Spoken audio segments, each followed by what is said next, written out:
Well, ain't that just the happiest looking pit bull I've ever seen?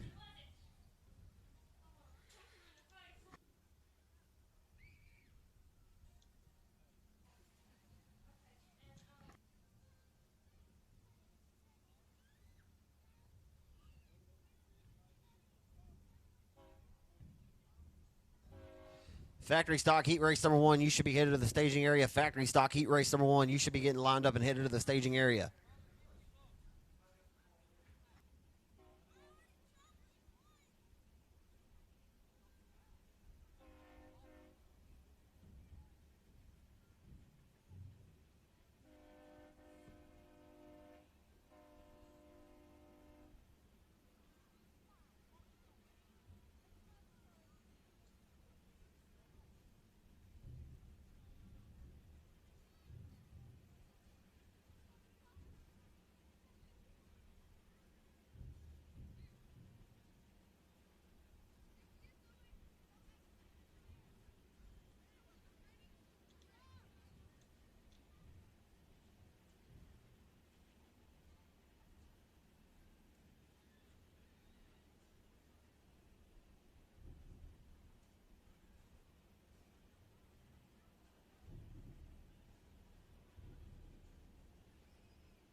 Alrighty, ladies and gentlemen, welcome you here to the all-new Texarkana 67 Speedway here in Mandeville, Arkansas. An absolute beautiful Friday night for dirt track racing action here in the Arklatex. As we've got the factory stocks, their first heat race staged up, racked and stacked on the front straightaway. And we'll go ahead and ask you folks to please rise to your feet so we can get this party started. We'll tell you about all the drivers that are in the house tonight, their names, their sponsors, their accomplishments, so on and so forth. But right now, we want to go ahead and ask you folks again to please rise to your feet so we can go to the Lord in prayer and bless this event.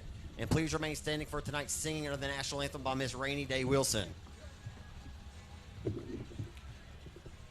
Dear Heavenly Father, we gather before you this afternoon here with our friends and family at the 67th Speedway. Lord, we thank you for blessing us with this beautiful day to spend at the racetrack doing something that we all love together. Lord, we ask you that you place a shield of protection around the track officials and the racers that they all put on a show for us here tonight. Look over us, Lord, as we all travel home. Lord, we ask you to look over and bless all those serving in our United States military. It's in Jesus' name we pray. Everyone said, amen. Again, please remain standing for tonight's sing of the national anthem by Miss Rainy Wilson. Oh, say, can you see by the dawn's early light what so proudly we hailed at the twilight's last gleaming, whose broad stripes and bright stars through the perilous fight o'er the ramparts we watched were so gallantly streaming, and the rocket's red glare, the bombs bursting in air, gave proof to the night that our flag was still there. Oh, say does that star-spangled banner yet wave o'er the land of the free and the home of the brave. All right, ladies and gentlemen, kick the tires and light the fires. We're ready to go for the 2022 season opener here in Mandeville, Arkansas tonight. I'm Zach Clark with RaceOnTexas.com. Got my good friend over here to my right, Miss Valerie Wells. She's become one of the best ladies in the business behind the lens for RaceOnTexas.com. We thank her so much for her continued support and success behind the lens for Race on Texas. She does a fantastic job. We're back in the home house tonight, baby. We're ready to rock and roll. Texarkana and Tire Wheel presents heat race number 1 tonight for the factory stocks. And on the pole, it's going to find the 8-time Cajun Classic winner out of Hooks, Texas. It's going to be Justin Whitehead, who is one of the winningest all-time drivers here in Mandeville.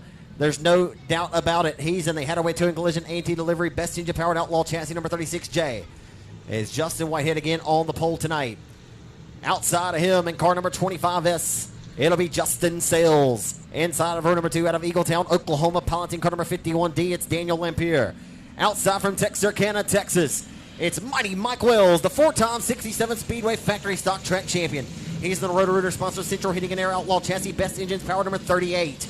Inside of row number 3, starting 5th on the field, it'll be Danny Rambo in the 57W. He's out of Genoa, Arkansas. And outside in car number 69X, former top 5 finisher in the Cajun Classic at Arklatex. From Nashville, Arkansas, the Outlaw Chassis number 88 is Brandon Perrier. And the final car scheduled to line up in this one, a newcomer here. It's Zoe Knighton making his first ever start here tonight at 67 in the number 39 Z car.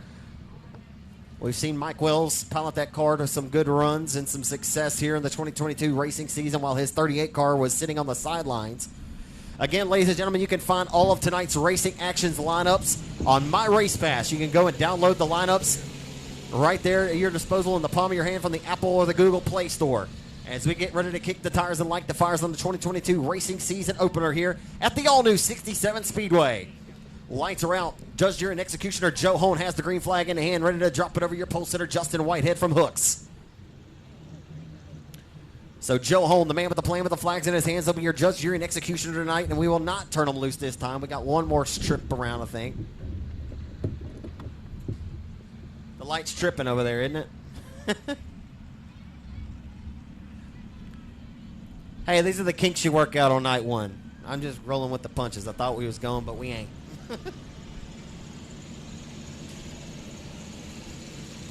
Mama always said there'd be days like this.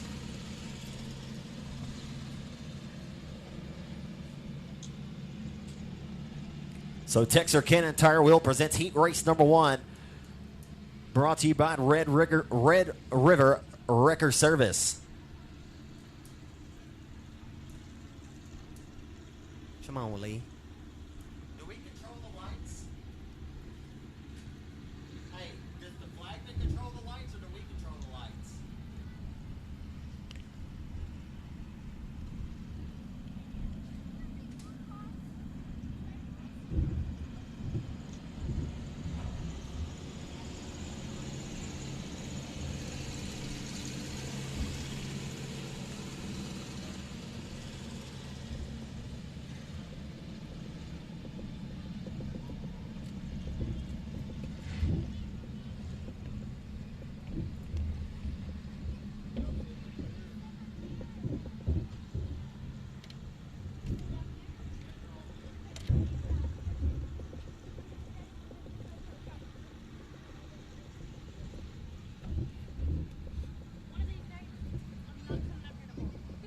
Failed to mention my good friend. I say it's hot damn it, Jeff Hammett.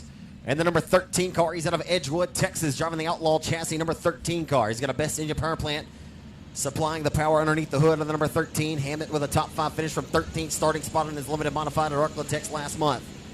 That Dirt Defender Patriot Racing number 13, Jeff Hammett, one of the good guys in the sport. Having some kind of issue with the live timing and scoring, something of the nature. As we're ready to rock and roll, but you know what technology does? She likes to throw a monkey wrench. You get the technology to help you run a better, efficient racing program. Oftentimes, it just holds you back.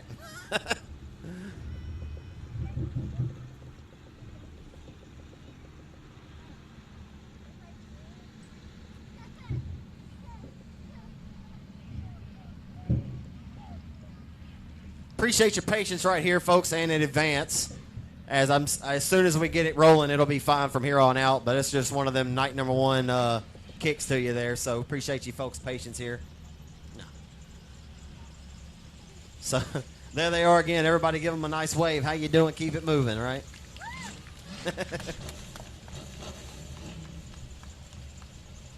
Technology is just a fun thing to deal with in this sport. As the years change, we try to progress with the evolution of technology implemented in motorsports. Sometimes, like I said, it can be a pain in the rear end, but again, once we get it knifed down here, we'll cut to the chase. And our first factory stock heat of the night, again presented by Texarkana Tire and Wheel.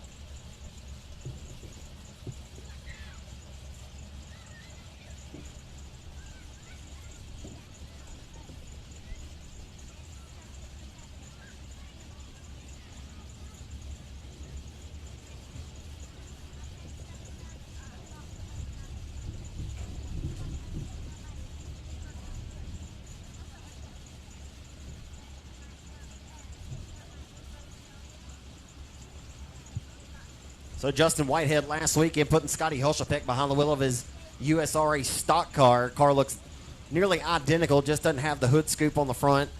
It shows the air breather there, but the factory stock just a little bit different, obviously, in the rules.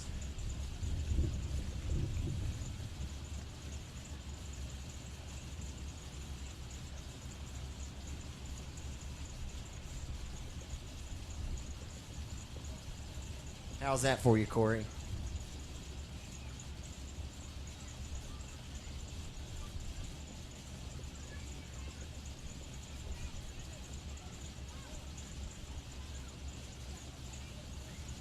So Justin Whitehead finishing in 3rd last weekend. It might be a little too high here on the front stretch now. I got folks telling me they can't hear in the pit, so we're just trying to find the happy medium. So Whitehead finished 3rd last weekend over in Petty, Texas at the Rocket Raceway Park, the all-new Rocket Raceway Park.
Forget the technology, folks. We're just going to hand score it, and I'm going to help them. See if I'm a jack of all trades here, if I can talk as fast as 90 to nothing and write down numbers as they come down the straightaway.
So your judge, jury, and executioner, Joe Holmes, showing them the green flag, letting them know the lights are out. We're going green this next time by. Live and on demand on RaceOnTexas.com. Every thrill and spill and every burn and tone brought to you tonight. Every lap and every class all night long here on the green reopening of the all-new 67 Texarkana Speedway here in beautiful Mandeville, Arkansas. New lights, new front straightaway concrete retaining wall, new catch fence, new everything, baby. How do you like me now? As we're ready to kick the tires in, like the fires on the 2022 season opener here in Mandeville tonight. Justin Whitehead leads us to the green flag off of turn number 4. We're underway down the boulevard into turn number 1. Underway into turn number 1 on the all-new 67 Speedway, new progressive banking on the racetrack as Justin Sales going to stalk the tire tracks on the opening lap of the 2022 racing season tonight with a part of the USRA factory stocks. They're 1 by 1 by 2 by 2 into turns 3 and 4. From worst, trying to get inside of the top 5, he will. It'll be Jeff Hammett. Hot damn it, he's up to 5th now with 13. Hammett rolls up into turns 1 and 2 on the deck lid of the number 38 of Mike Wells for 4th as they head off a 2 and down the back straightaway. Here comes Hammett to the inside. Mike Wells slipped up out of the groove. He goes off the back straightaway now. And per year will get by. Everybody tippy-toeing around the hub of the racetrack right now. Justin Whitehead leads in 36J. Down the boulevard, they head back into number 1. Second is Justin Sells. Third, Eagletown, Oklahoma's Daniel Lampier. Opens up the door for the Edgewood Texan. And look out, they're hung together doing a little bit of cell phone racing. He hangs up on him. 13 scoots by per year, gets by and goes to 3rd as Lampier limps it to the midpoint of the back straightaway, and the first caution of the 22 season is out on the racetrack.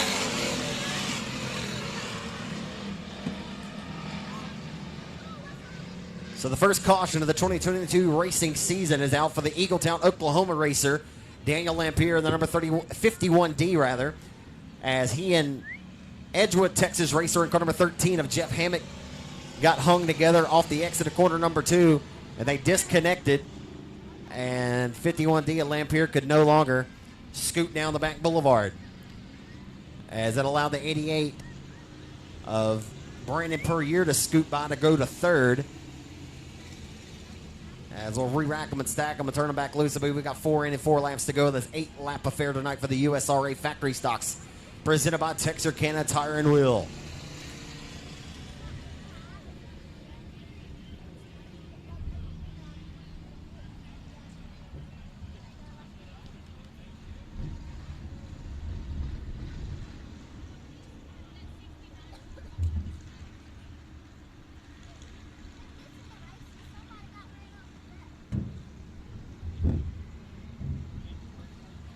So everybody right now vying for the lowest line on the racetrack, just outside of those infield tractor tires. Shout out to my boy Billy Mazzell with the Infield Tractor Tire Facebook page. If you haven't followed or liked his stuff, you need to go do it. He's got some pretty clever, fun stuff for all the racing community to take part in during the week.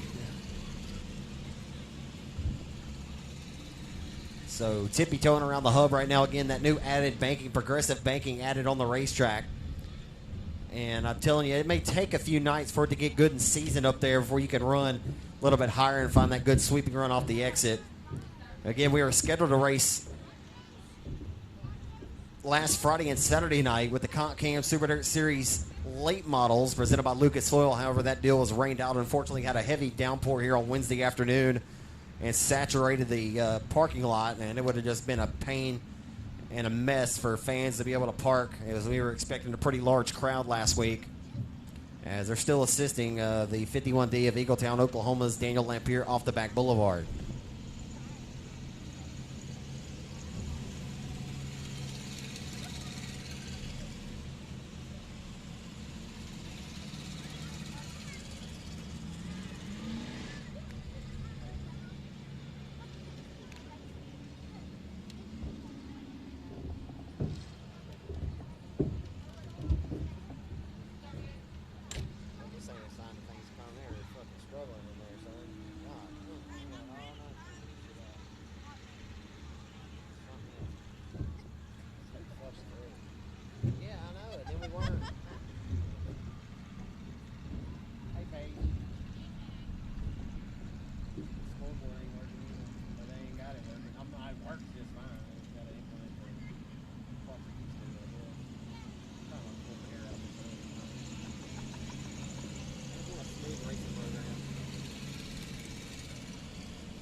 So lights should be going back out here in just a moment. Justin Whitehead at the point in 36J.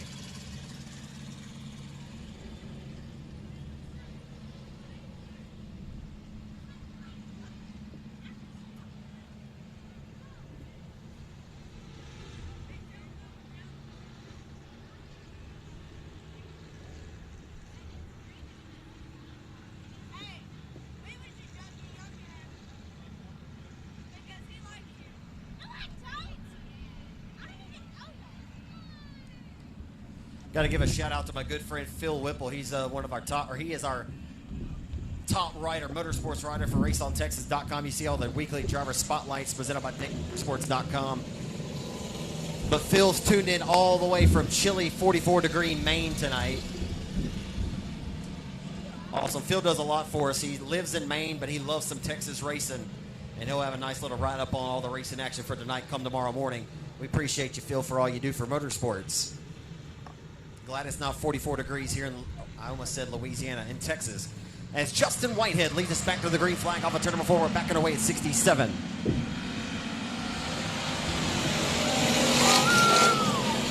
Back down the boulevard into 1 and 2 on the restart. Whitehead leads Sells. Here comes Edgewood, Texas racer Jeff Hammett for second. Can't find the stick and dick that he's looking for. He stalks the tire tracks in turn number 3 at Justin Sells for second. Per year, fourth. Wells rides fifth and 38 off of turn number 4 down the straightaway back into turn number 1. The low side of the racetrack where you want to be right now. Hammett trying to go lower, doing a limbo. Off the exit tube, trying to squeeze underneath the number 25. SS Sells for second. Sells says no. Sitting down another seat in the turn number 3. Here comes Hammett for second again.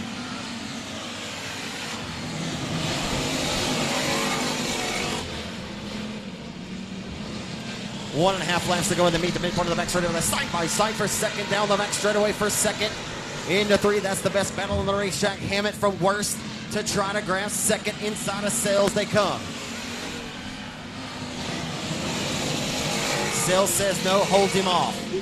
Back into turns 1 and 2 per year, trying the middle out of the racetrack. Not doing much for him off the exit of the 2 down the back straightaway. The white flag coming out this time by for the 2 laps to go, for Justin Whitehead. Whitehead on a rail. He'll try to squeeze by the lap traffic as Zoe Knight unscathed. He's running scared out front, has no idea the advantage he has out front. Nearly an entire straightaway for 36J of Whitehead. White flag out this time by.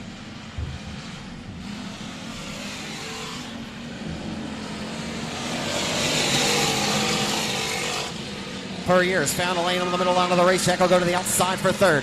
How you doing? Keep it moving to the outside. Can't find enough stick and dig. Hammett holds him at base, slings him off the back straightaway. Per year does. Final time on the checker flag. A faithful of it goes to Justin Whitehead in 36J. Drag race to the line for second. Justin Sells will snag it over Jeff Hammett in 13.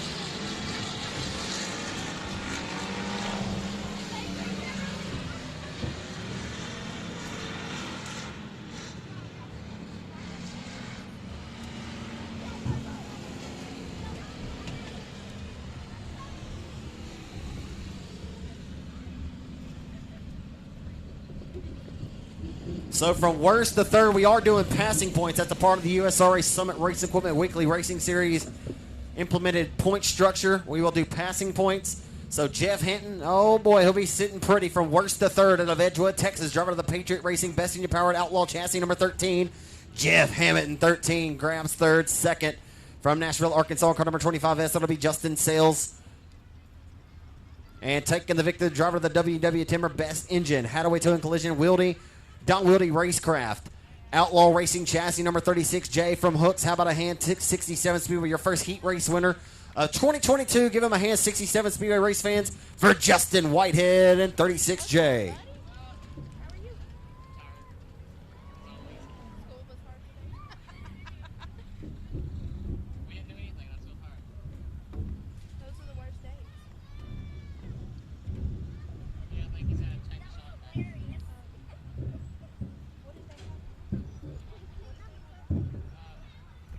Factory stock heat race number 2 will find on the pole position tonight in car number 25 out of Falk, Arkansas. A two-time winner at 67 a season ago. First win here since 2013. He broke a long hiatus from victory lane here. And Texarkana and Tire Wheel heat race number 2 for the factory stocks. Car number 25 in the Pro 1 transmission. Tyler Green trucking. 25, it's Gary Harvin. Starvin is Gary Harvin for another win here at the home stretch tonight. Outside of Gary Harvin in car number 99X in the Durham Lawn Care and Landscaping 99X, it's Dustin Durham from Texarkana, Arkansas. In the 5-0 at Ahmad, Texas, in the Outlaw Racing Chassis. It's the 5-0 of Cole Ogden. Outside of Ogden from Texarkana, Arkansas, good to see him back in the saddle again. Car number 18 is Jeremy Tussey. Inside of number 3, starting 5th in car number C2 out of Magnolia, Arkansas, is going to be Todd Collier. And outside it'll be Paul Turner, second place finisher at Arklatex at their most recent event on a Saturday night 3 weeks ago. Turner out of Ashton, Arkansas, car number 19. Final car starting 7th on the grid of this 7-car field, going 8 laps in distance. You'll find car number 81G from Louisville, Arkansas, Dennis Gardner. Racked and sacked, ready to turn up the wick and dial them up one more time off of turn number 4 the next time by. It'll be up to Gary Harvin to put his foot through the firewall and light the candles and get this party restarted.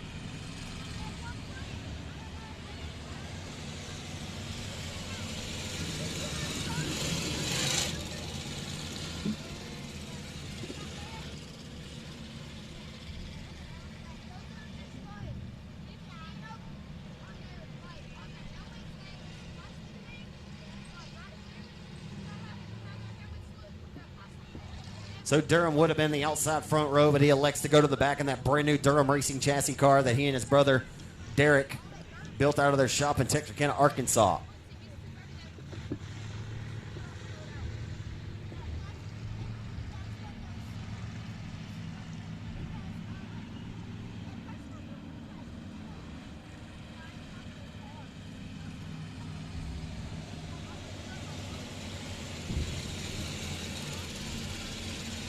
It's a sharp-looking race car for Jeremy Tussey to break out of the race shop this week for the 2022 season open of the Texarkana Tire Wheel entry of Jeremy Tussey. Boy, he can wheel anything. If it has 4 tires and a steering wheel, Tussey has proven time and time again.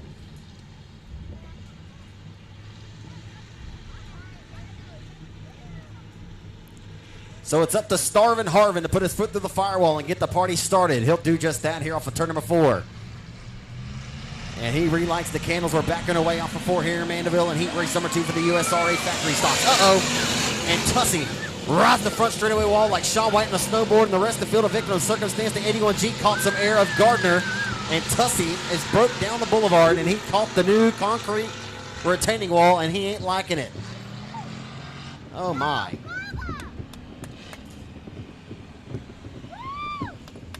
So not the way Tussey wanted to get his 2022 racing season started, as he's the first victim of the all new concrete retaining wall here, and he may have more problems as we'll see what kind of damage he's got. But it looks like the right front's pretty well caved in there. As tough break for Jeremy Tussey. Swung out a little bit high, wide, and handsome there in the 18.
It'll be a complete original restart here. Moving up that outside row is Jeremy Tussey. Will be off or not for his 2022 season opener, going off on the tow chain tonight, a part of Red River Wrecker Services fine duties they'll be taking part in here tonight. Unfortunately for Tussey, you hate to see it, as you hope that he'll be able to get it back going and maybe start on the back of tonight's main event.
So lights are going out. We're going green the next time by here in USRA Factory Stock Heat Race number 2, presented by Texarkana Tire and Wheel.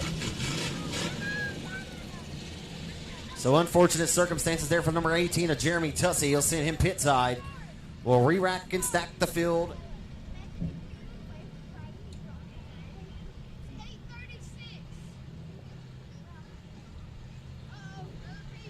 Oh, got some debris on the front straightaway. Good thing we didn't miss that one.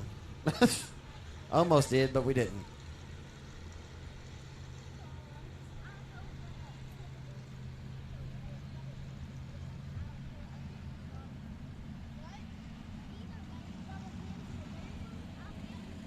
So the chrome horn off the 18 of Tussie's car.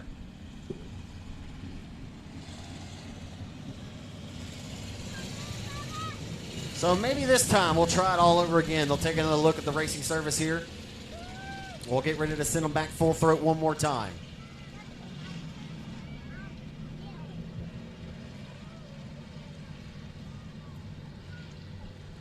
Eight laps in distance, Texarkana and Tire Wheel Heat Race number 2, presented by Durham Lawn Care and Landscaping. It's up to starving Gary Harvin to put his foot through the firewall and get the party restarted one more time. And he will. We're backing away in USRA factory stock heat race action tonight here in Mandeville at the all-new 67 Texarkana Speedway as they hustle down the boulevard full throat into turn number 1. 1 by 2, the door-to-door for second. Cole Ogden rolling the hub and rolling it well, relegates the advances of Turner into turn number 3.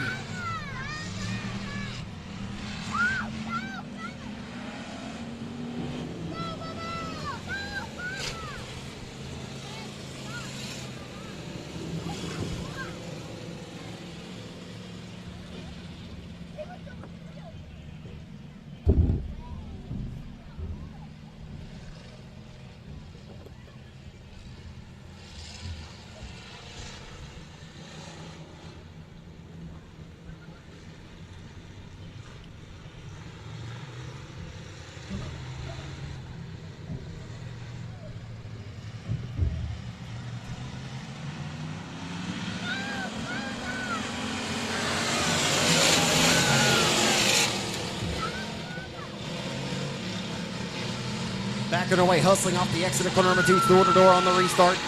Gary Harvin jumped the start a little bit, started just a little bit too prematurely on that last restart. Gardner to the inside of Turner as they shuffle up at turn number 4.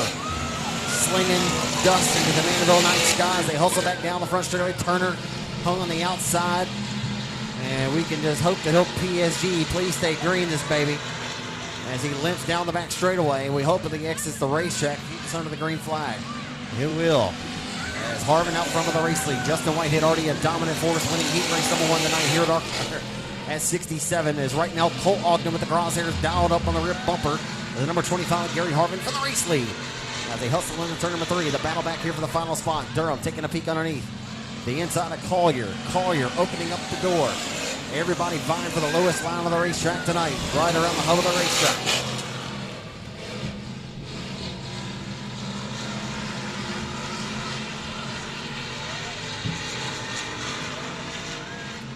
As they added some banking to the racetrack, it's one thing that's been a big conversation amongst the drivers and fans is how will this thing race? And I said that it may take a little while to season it and get it rolled in. We may see that cars with a little bit more horsepower be able to ride that top ride of momentum, ride the wave of momentum rather, and be able to execute the top side a little more flawlessly rather than the factory stock, so a little bit lower on power. But again, it's early in the going here as we're working down to it, 4 laps to go. Now this 8-lap factory stock affair, the USRA factory stock sanctioned nationally, a part of the USRA Summit Race Equipment Weekly Racing Series here on the Friday nights as we got 2 laps to go. It's Gary Harvin out front marching to the beat of his own drum and carry a tune down the boulevard into turns 1 and 2 with the race lead. Harvin out front, dirty dancing on the competition, and this one is the number 50, Cole Ogden has kept him honest and looks very good tonight. Ogden looking nonetheless impressive as he has got the crosshairs dialed up on the wrist. Rear deck lid rather, and the number 25 is the white flag waves of Gary Harvin. Harvin into 1 and 2 for the final time. Goes a little high, wide, and hands on that time. Finds a big screening run off the exit of corner number 2. That's where he finds the most speed at. As he rolls into 3 and 4. A 2-time winner here a season ago. Ogden drives it much deeper off into the corners. Hugged right around that hub and that outlaw chassis. The checkers await, and it'll come down for the Tyler Green towing, or trucking, number 25 of Gary Harvin, your winner of USRA Factory Stock Heat Race number 2.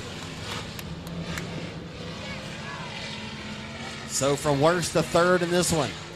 And the Durham Lawn Care and Landscaping number 99 X car and the Durham Racing chassis of Dustin Durham out of Texarkana, Arkansas, finishing in third in heat race number 2 in the USRA factory stocks. second. An outstanding performance for the 5-0, baby. Cole Ogden brings his Outlaw chassis number 5-0 home to second at Ahmad, Texas.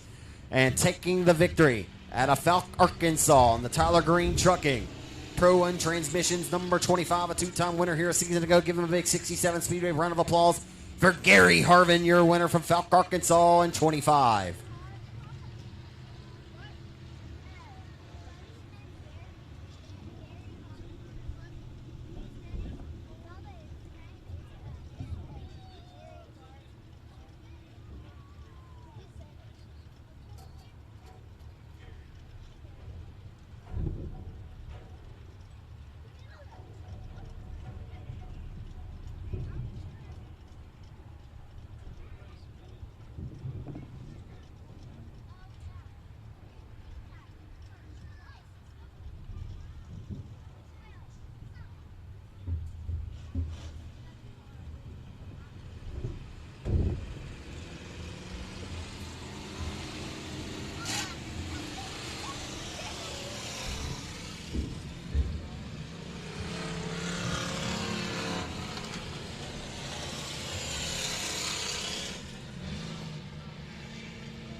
USRA Factory Stock Heat Race number 3, a part of the Summit Racing Equipment Weekly Racing Series, part of the USRA National Factory Stock Racing Action. It'll be here with us each and every Friday night. It'll be Saturday nights at Arklatex Speedway as well under the USRA sanctioning banner. Happy to have USRA sanctioning the racing action of the USRA Tuners, the USRA Factory Stocks, and the USRA Limited Modifieds, the Crate Racing USA Crate Late Models sanctioned by Crate Racing USA.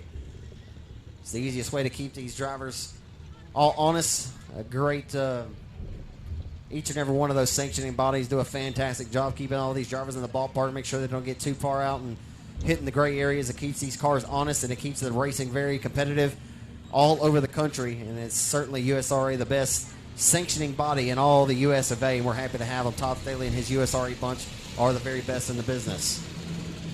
Texarkana Tire Wheel presents USRA Factory Stock Heat Race number 3. We find on the pole car number 81 out of Louisville, Arkansas, it's Damon Gardner. Outside of Damon Gardner in car number 65. He's out of Minden, Louisiana. It's Michael Turner in 65. It's Little Rebel Shelby Ward Franks in car number 50 out of Texarkana, Arkansas, and the four-wheel drive number 50. Outside, it'll be car number 00, 75 years of age, ladies and gentlemen. How about a hell yeah to that driver? In the Snoopy's Auto 00, Gary Henderson making his return to the saddle again. Since the 1980s, 75 years old, Gary Hendrickson in the Outlaw chassis number 00. Jeremy Crumpler in car number C8, Racing Roy from Texarkana in the number 35. And we hustle down the boulevard in a 1 and 2 in heat race number 3 for the USRA Factory Stocks. How cool is it? 75 years of age, baby. I often say it for Ricky Ingles and Skeet Amos, and this guy truly, age ain't nothing but a number for him, baby.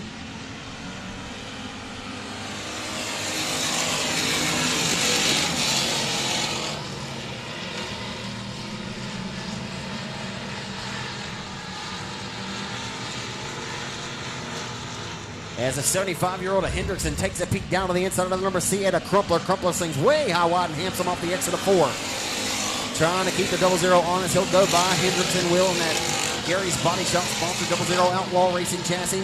As Ward Franks swinging up a little high wide, the hamster opening up the door for that 00. That is a sharp-looking race car. Exactly like his last car sat late 1980s for Gary Hendrickson.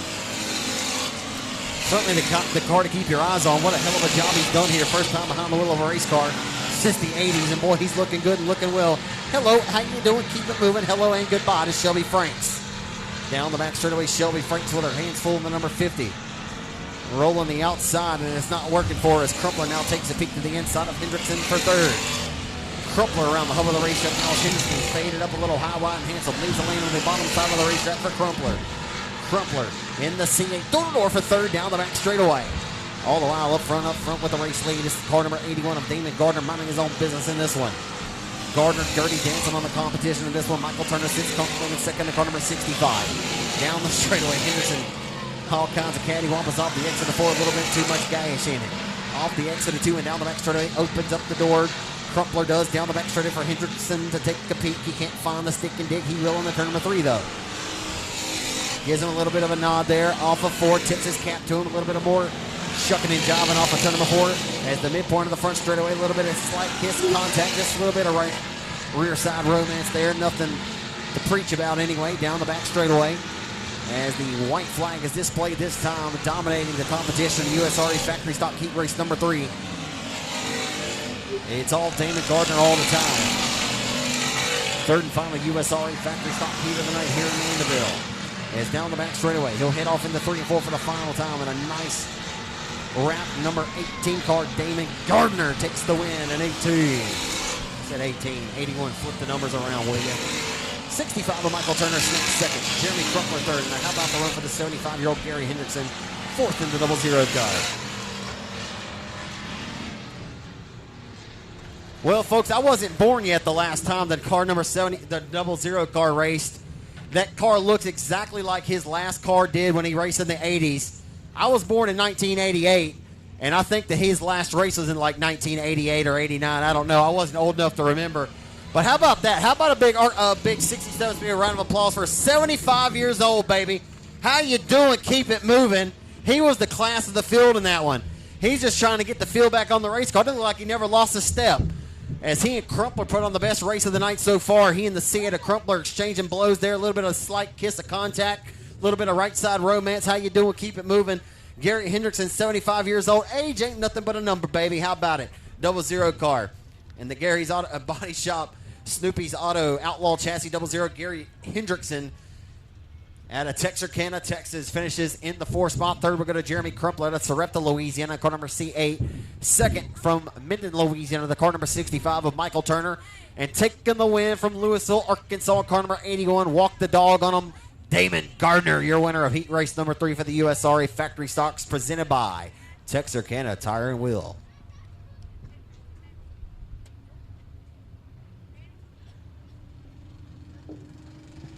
Hope I'm racing cars and I'm 75 or doing something like that I like to do.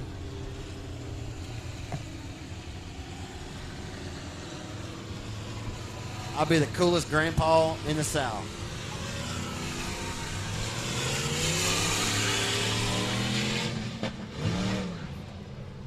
On the pole of your first limited modified heat tonight, Summit Racing Equipment USRA limited modified action. And on the pole in that Harley-Davidson number 30T out of Louisville, Arkansas, it'll be Tim McDonald. Outside, his first year behind the saddle of a limited modified, got his first ever feature race win in the factory stocks here last season. In the Bubba Green Towing AB Performance L17 Express Racing Chassis from Texarkana, Arkansas, it's Logan Griffin and L17. Inside of row number 3, 8-time track champion here in Mandeville. And the Family Medical Associates, Texarkana Emergency Center, RPM, Bracing Your Power, Presto, Magic Clean, IRP Racing Chassis. Number 35 out of Red Lick, Texas, Aaron Roy. Rapid Roy in 35. 15 years old in car number 9R. He's got 3 wins on the season. Out of Houghton, Louisiana. The A-Mark Metals, Architect Shop Builders, number 9R, IRP Racing Chassis. It's Baron Prince. Fresh Prince in car number 9R. And it'll be the 210 of the Mad Hatter, Chase Hatton, and the 210 out of D. Barry. The lights are out. We're underway off of 4.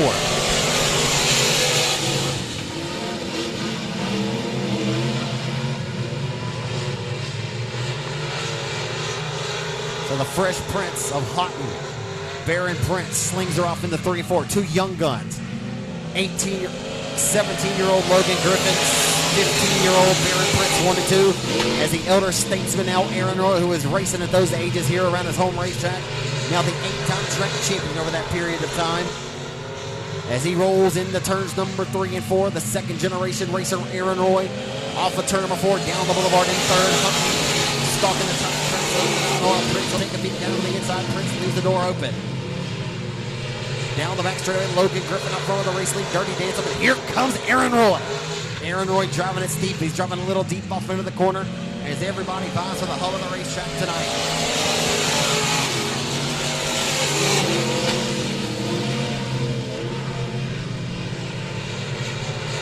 Down the back straightaway, Aaron Roy to the inside for the race lead. Through turns 3 and 4. Aaron Roy, the 8-time track champion, looking to sidestep the youngster Griffin. Griffin hangs tough. An IRP Indian Express chassis heavyweight battle in the turns 1 and 2. Griffin holding steady, can't find enough dig off the top side of the racetrack. Now on the back straightaway, the 8-time champ, Aaron Roy to the race lead. Roy looking for his first win of the season with a big bottle on the entry to turn number 3. Baron Prince sneaks down to the inside of Logan Griffin, now bringing along the 210 of Chase Hatton in tow. The Manhattan of the DeBerry, Texas, has been the dominant force in the Pro Mod class across the Arc of Texas. Over 40 wins over the last 3 seasons for the DeBerry Texan in car number 210. 3 IRP racing chassis, 1, 2, and 3 right now with the Express running in 4th from Griffin. 2 laps to go as they hustle down the boulevard back in the 1 2. Roy exits off of 2 and down the back straight with his sights set on turn number 3. Aaron Roy, Rapid Roy, the stock car boy, doing limited modified action tonight as he sees the white flag out. Into turn number 1 he goes.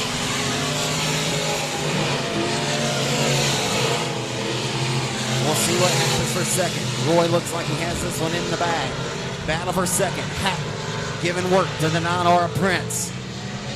Off of turn number 4, it's going to be a drag race to the line, and I couldn't call it. I think Prince got him. The 9R Baron Prince got him at the line. So the 9R Baron Prince just snagged it at the line.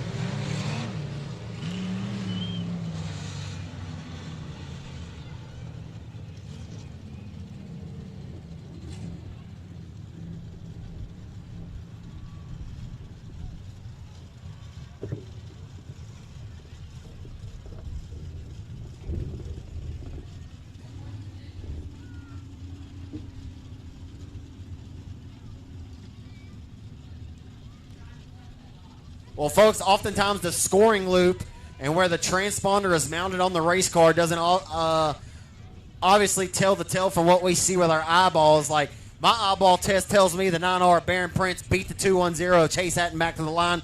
The transponder system tells us differently. What was the difference?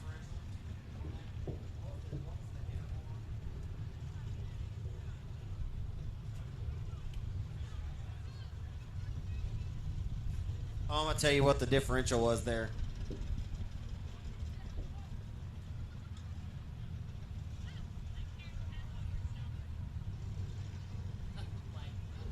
Yeah, 38 hundredths of a second. Or 38 thousandths of a second, rather, is how close that was at the line for Baron Prince to finish third of the 210 of Chase Hatton, who started tail on that one of the 210 car to DeBerry, Texas.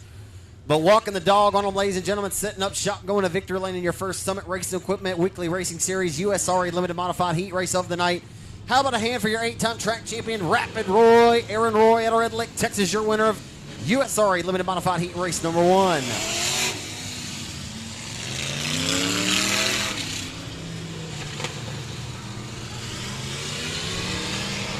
USRA Limited Modified Heat Race number 2, presented by Hadaway Towing and Collision.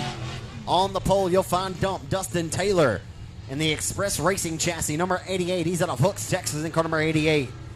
Outside of the front row in car number 36, the Hadaway Towing and Collision A&T Delivery Western Flyer Racing chassis, Best Engines, number 36. The reigning Boot Hill Speedway Limited Modified Track Champion and a 5-time winner here a season ago, Colby Mewborn, after his breakout year in 2021, rolls back into his home racetrack with his younger brother, Connor. His first night out in his brand new Western Flyer chassis to him. It's going to be Connor Mewborn in the number 36.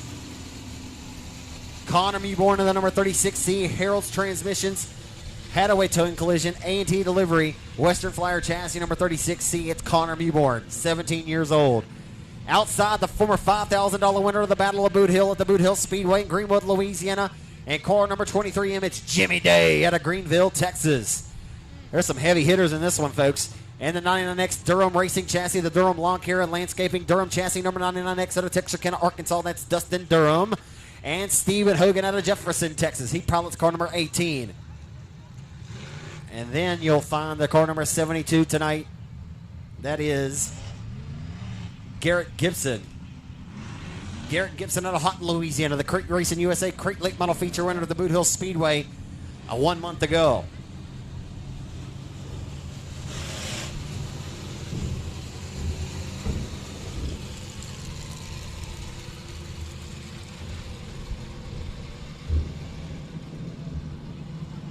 Again, what a fantastic job the Wizenette family has done here. All the upgrades of this racetrack in the all season. If you see Mr. Duke, or if you see Duke, you see Bill, you see Miss Vicky, or any of the family, Katie, you just got to tip your cap to them and thank them for all the fantastic upgrades and the facelift they've given to this racetrack. It looks like a brand new place. New lighting, new lights around the racetrack. Everything looks brand new here. New, freshly painted grandstands. And what more you can ask for here for your home track here in Mandeville. You got to tip your cap to them. We thank them so much for all they've done to upgrade this racetrack. And we're going to work and tweak on the racetrack and the racing service as well. This is the first night out on this new clay on it. So we'll have to season it and roll it in good, folks. But I'll tell you what, the sky's going to be the limit here. And we're looking forward to it in this 2022 racing season here in Mandeville.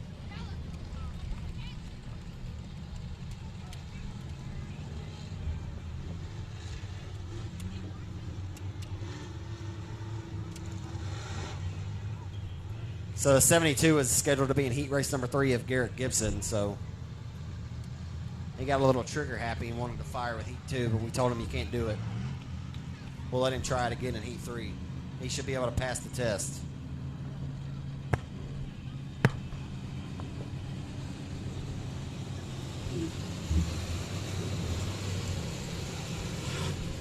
An express chassis built by Shane Hebert and a Western Flyer chassis built by Curtis Allen on the front row.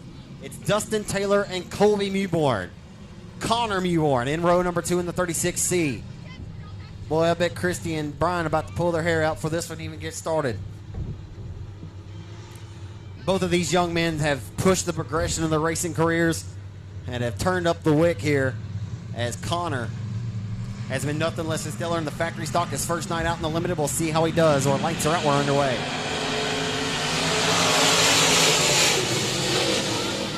We head down the boulevard to the 1-2. They're 2x2 to the tail off the exit of the 2. Colby Mewborn finds some stick and digging to the outside of Dustin Dump Taylor. Colby Mewborn, the first car to really roll that outside. He'll dive it down to the bottom off the exit of 4, put the foot to the firewall. And he'll put that Chuck Priestley Besting power plant to the test down the boulevard to the inside. The former $5,000 winner of the Battle of the Boot Hill at the Boot Hill Speedway. Jimmy Day from Greenville, Texas, rolls to second. How you doing? Keep it moving down the back straightaway to turn number 3. Jimmy Day now his crosshairs dialed up on Mewborn. Mewborn with the race lead off the exit of 4. 5 times the winner here a season ago in car number 36. Into turns 1 and 2. Mewborn with the left rear quarter panel. Maybe getting into the tire there. We'll keep our eyes on it, see if that becomes a problem. As they're door to door into turn number 3 for third. Taylor and Connor off the exit of 4. Down the front straightaway, down into turns 1 and 2 they go.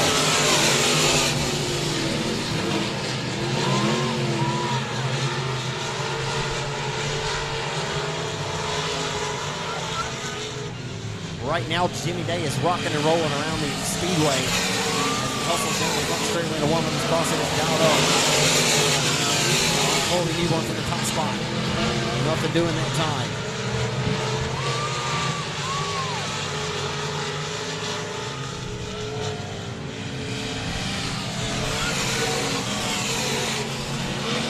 Last lap time by. With a 1.057 advantage out front, the quickest lap turn on that last lap with a 17.359. The quickest car on the racetrack, bar none, was Jimmy Day on that last lap turn, but it's already 2 laps to go. The battle for third heating up. All eyes back here for Connor Mewborn in Durham. As again, everybody executing the bottom side of the racetrack tonight. First night in action in the 2022 racing season. It's a little dusty. And again, everybody kind of rolling the bottom tonight. That added progressive baking to the speedway, not really yet been utilized at this juncture of the racing program. But we'll hope to see it move out throughout the racing season, hopefully tonight. And we'll see what happens. As off the turn before to a face full of checker flag, Colby Mewborn dominates heat race number 1 of the night for the USRA Limited Modifieds. Heat race number 2, rather.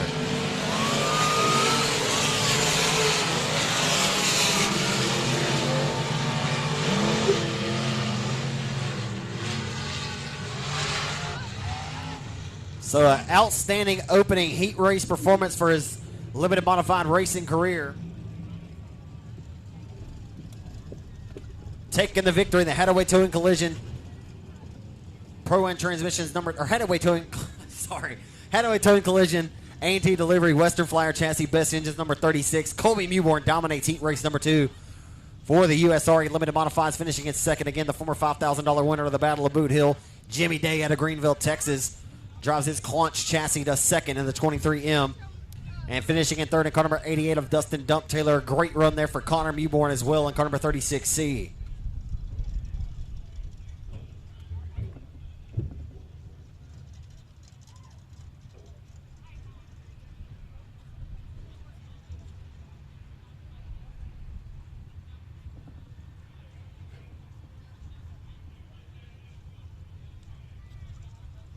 So the best lap time turned in that race, a 17.359 on lap number 5 for Jimmy Day.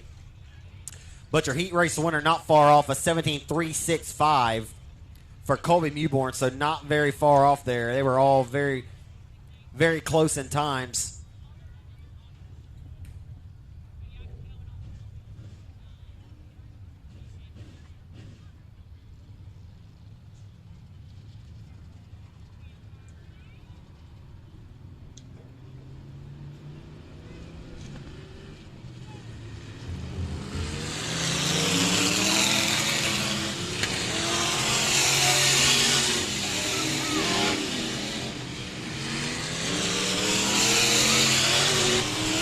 Limited modified car counts have been up all over the state of Texas and beyond. Starting off the 2022 racing season, a nice field of limited modified competitors have checked in once more here tonight in Mandeville. And here's what we'll find in heat race number 3 of the night for the Summit Race Equipment Weekly Racing Series USRA Limited Modifieds on the pole. In the number 7, you'll find Chad Morgan. Outside of Chad Morgan, it'll be car number 72 tonight of Garrett Gibson. Garrett Gibson, the Crate Racing USA Crate Late Model Feature winner at the Boot Hill Speedway just a month ago. Inside of row number 2 at the principal at Hooks Elementary. That's one cool principal right there. It'll be Kenny Turner in the car number 14E. And outside in the Ward's four-wheel drive sponsor number 50, it'll be Steve Rebel Ward in car number 50. And inside of row number 3, it'll be the Deuce Car, who's on a heater at the Arklatex Speedway. He'll be going for 4 in a row tomorrow night over in Vivian, Louisiana. In the Modern Primitives, Griffin Realtors, DE Wraps, RPM Performance Powered IRP Racing Chassis number 2, it'll be Adam Roy out of Red Lake, Texas in the Deuce Car. Outside, it's Bailey Turner out of Hooks, Texas in car number 24B.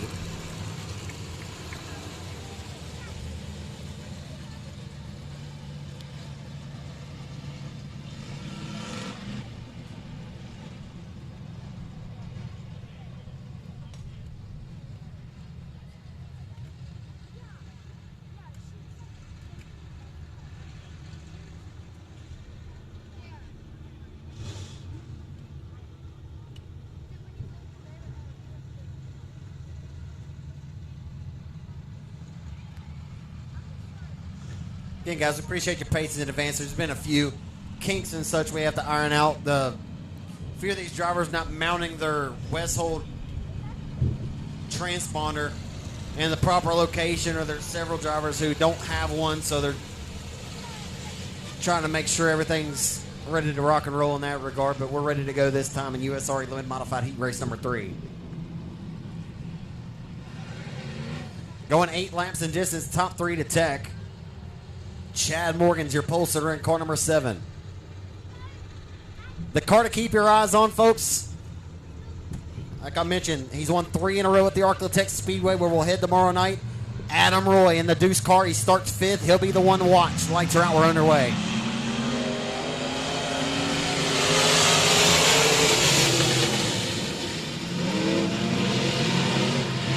Down into turns 1 and 2 off the exit D, down the right straightaway. Turner speaking to the outside. Look out, Gibson. This might get ugly. Gibson off the back straightaway, back on the speed plant. The 24 squeezes by, as well as Steve Warden 50. Down the boulevard into turns 1 and 2.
Chad Morgan leading us back to the green flag in USRA Limited Modified Heat Race number 3 of the night. They head down the front straightaway, backing away here in Mandeville.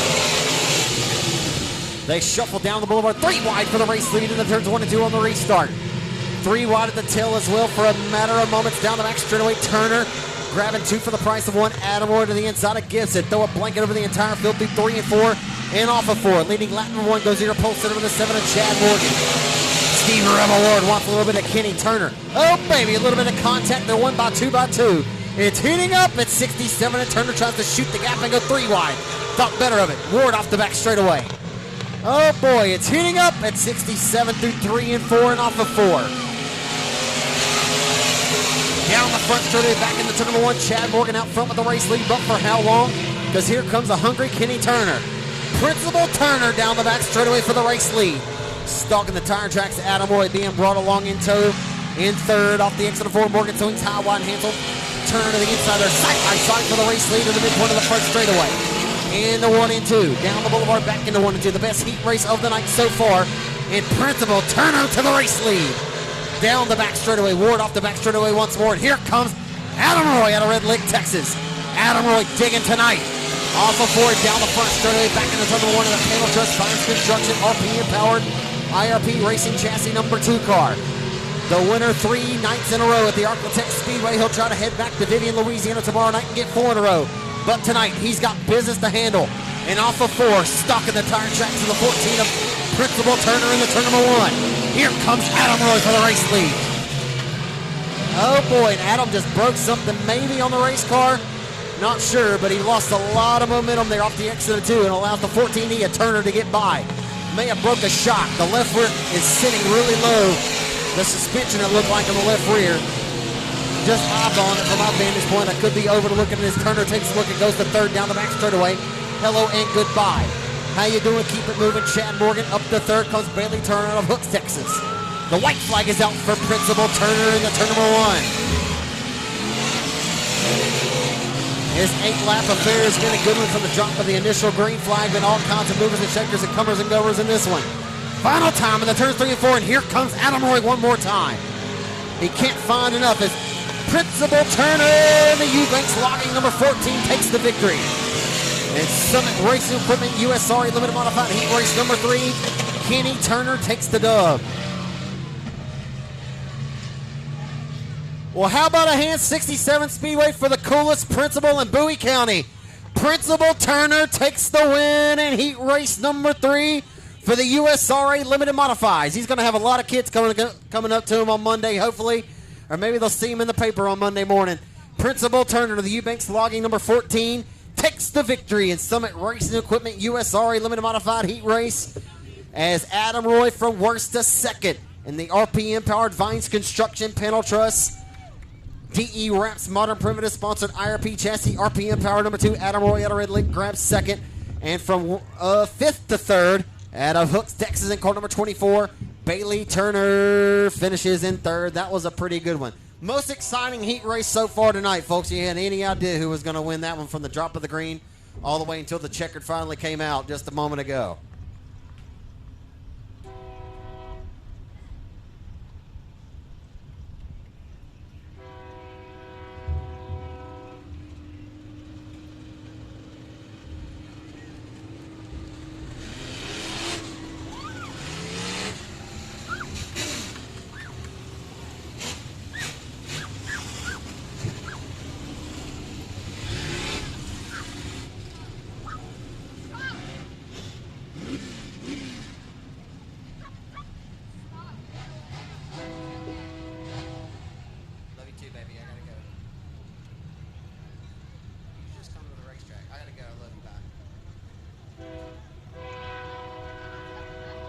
USRA Limited Modified Heat Race number 4 on the pole.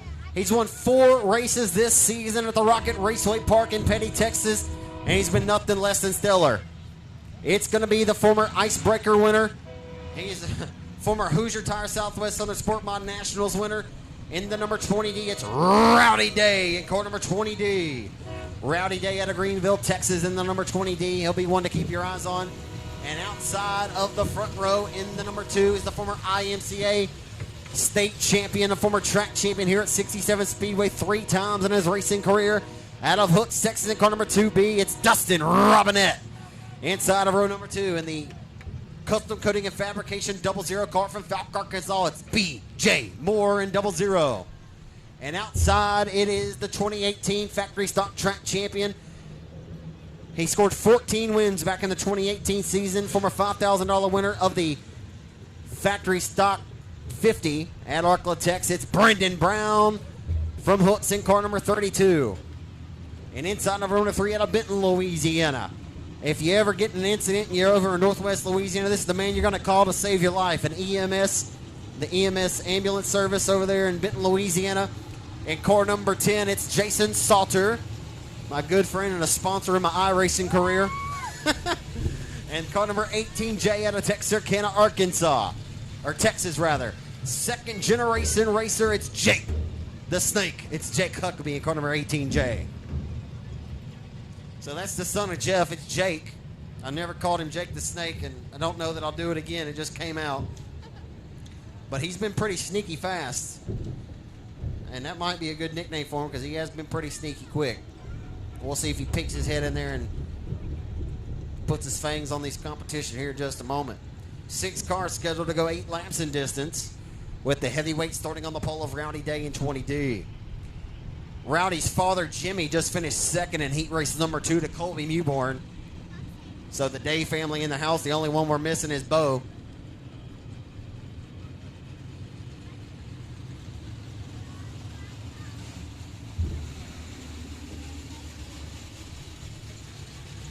Always a good night when the Day family can join us here in the Arklatex. Some of the finest racers you'll find anywhere in the great state of Texas.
Two laps into the history books, and your fourth and final USRA presented by Texarkana Time Wheel.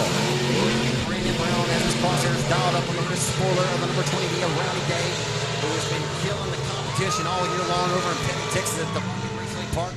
Now being promoted by my good friends Kevin and Kevin Sinclair and Kevin Rogers. You're looking for some great Saturday night racing action. You can go see them over at Rocket Raceway Park. Any Saturday night you can find their schedule at RocketRacewayPark.com. You can find Rocket Raceway on Facebook. A little shameless plug there from my good friends. We hope to see them back up there in the Arklatex, hanging out for some other area racing when they're off. And we got Rowdy Day out front with the race lead, but I tell you what, Brandon Brown is taking like Daryl around the bottom side of the race track. He's off the exit of corner number 2 and down the back straightaway. Into corner number 3, Day still with the race lead, about a 4 to 5 car lengths.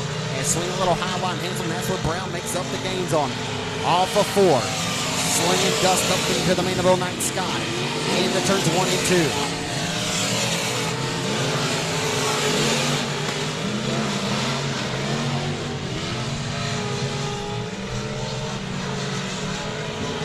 Brown chipping away at it right now for the race lead.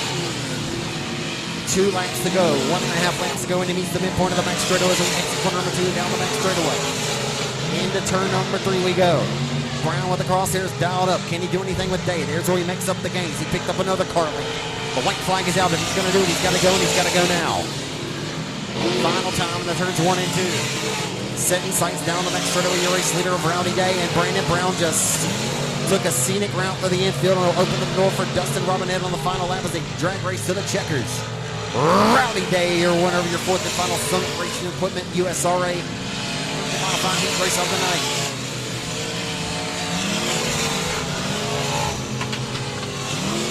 Second goes to Brandon Brown. He's able to hold on there after a mishap. So your unofficial top four, the Custom Coating and Fabrication sponsored IRP Racing Chassis 00. BJ Moore out of Falk, Arkansas finishes fourth.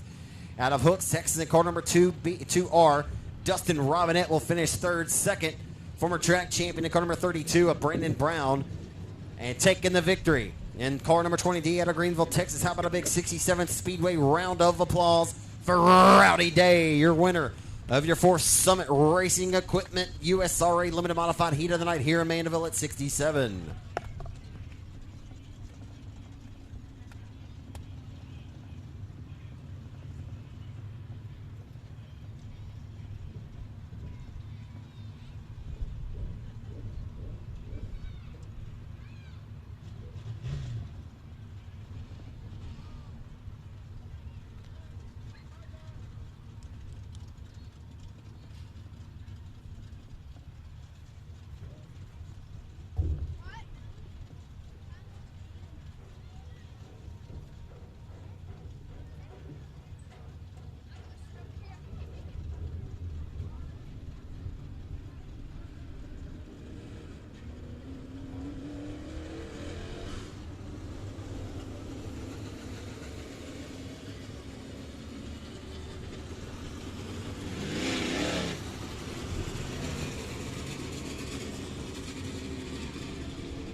Crate Racing USA Crate Late Model Heat. We only got 4 of them tonight. We hope to see more in the house in the future, but there's some other area racing this weekend for big money. Some guys just out of town racing, but we're good to have the 4 we got. We got 4 studs.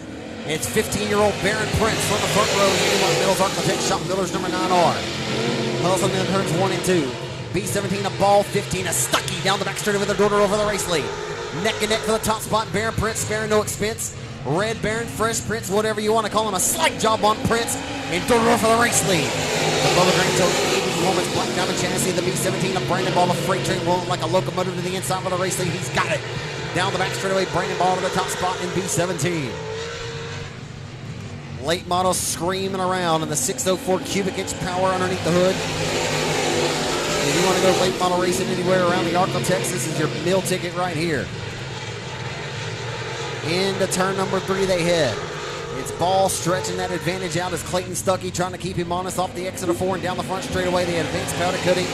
Black Diamond Chassis Lucas Oil Racing Products number 15 of Clay Stuckey. Driving it deep off into the corner of your pole sitter.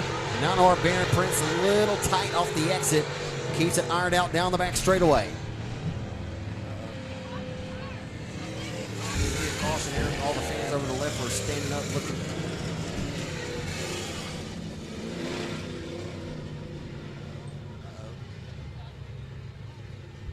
He hit it that hard. So from where I'm sitting up here in the press boxes with that printer sitting at my vantage point is cut off over here. That's Jim Spurlock at a Sarepta, Louisiana, taking a stab into the concrete retaining wall down in turns number 1 and 2. And until we get a look at the elephant ear on the right front, so my good friend Dustin Jarrett says the voice of the Eldora Speedway is what they called those when they were kids, elephant ears. And I said, that's a pretty good explanation, I guess, or good adjective for what you want to call the front nose of the race car, the bottom side of the front nose, elephant ears. I like that. So 3 cars to settle the score here, 3 quick ones.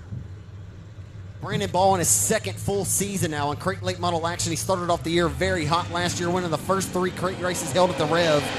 Unfortunately, the Rev is no longer as he hustles back down the boulevard, back into 1-2 on the restart.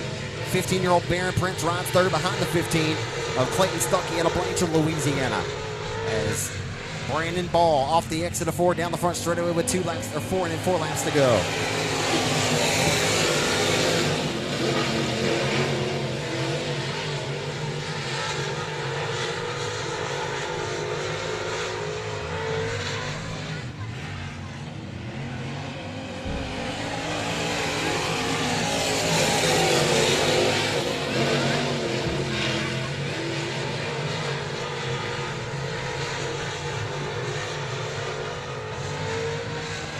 2 laps to go for the freight train. Brandon Ball living up to his moniker. He's rolling like a locomotive tonight.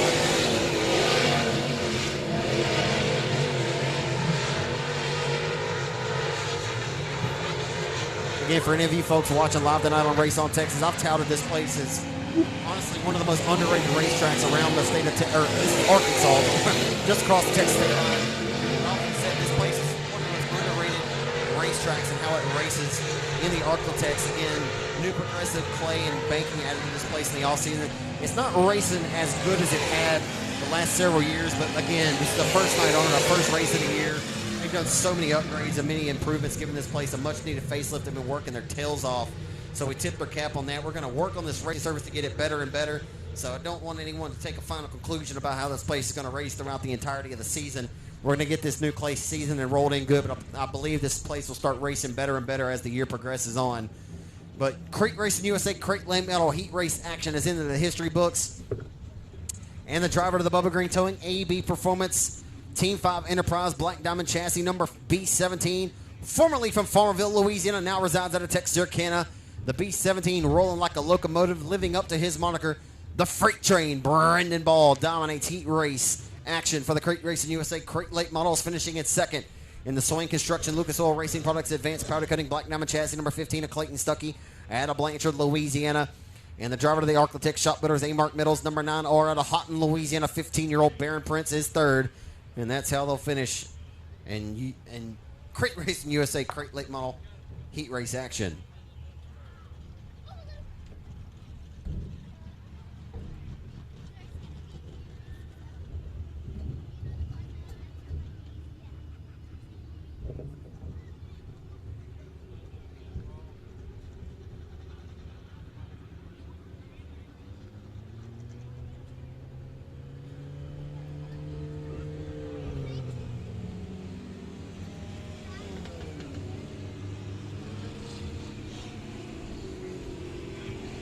$1,000 on the line tonight for the USRA Tuners here at Mandeville.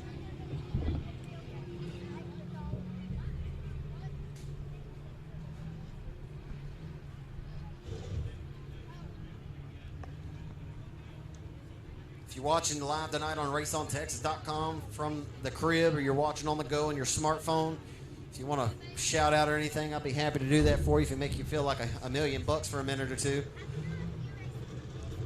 Give a shout out to the Day family over in Greenville, or Caddo Mills. I'm not real sure. I think I've called every hometown under the sun for the driver of the number 4. Limited crate, factory stock, whatever he's driving. If it's got 4 tires and a steering wheel, the guy can get the job done. We saw his dad finish second in the heat race earlier. We saw his brother dominate just like he's been doing all year long over at Rocket and Rowdy Day. But we want to give a shout out to Joanna and Bo Day watching with the kids at the house over there somewhere East Texas. A shout out to the Day family. Like I said, it's always a good day when the Days are in the house, and we appreciate them for tuning in and supporting us watching live tonight on Race on Texas. As we get ready to go with USRA Tuner action here tonight, $1,000 hanging to the balance. That's a super nice payday. That can pay for a lot of these guys' cars in this division on a one-night affair. And on the pole of your first 4-cylinder heat of the night, you'll find car number 4R of Danny Rambo from Texarkana, Texas, your pole sitter in USRA Tuner Heat Race number 1. Outside from Atlanta, Texas, at car number K5, that'll be Candace Roberts. And inside of her number 2 in car number 76, it'll be Grayson Wooten. Outside is Kayla Strom out of New Boston, Texas. Has some wins down to the Diamond Park Speedway in Nashville, Arkansas. She's in car number 72K. Inside of her number 3 out of Texarkana, Arkansas, pilot of the number 10C, it's Lauren Cromer. And outside in car number 22L from Texarkana, Arkansas, you'll find Lance Salter. And rounding out the field, in the Owen Speed Shop, F1 Performance Power number 5, it's Ashton Riddle in car number 5. The proud mother of twins. Good to see Ashton back in the saddle having some fun again.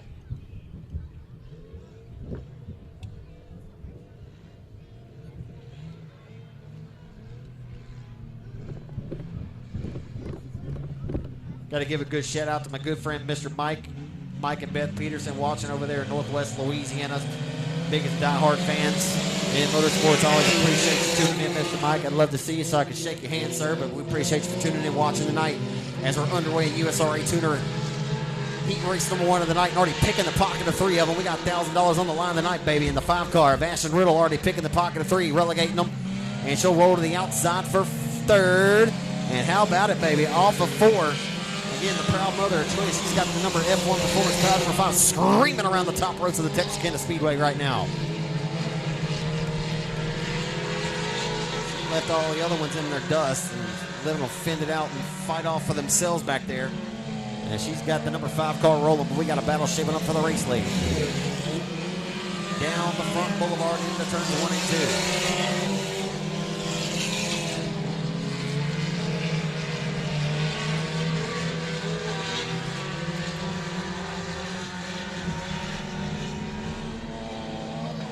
2. Good race brewing here in the USRA Tuners. It's still Danny Rambo holding on to the top spot right now at this juncture.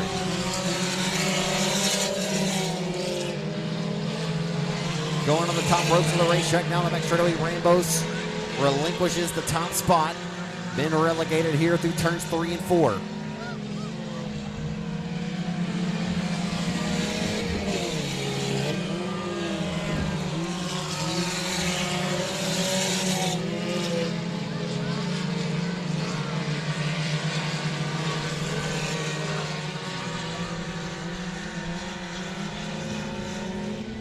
So Grayson Wooten out front with the race lead in car number 76. Marching to the beat of his own drum right now as he hustles off into turns 1 and 2. Rainbow trying to keep him honest.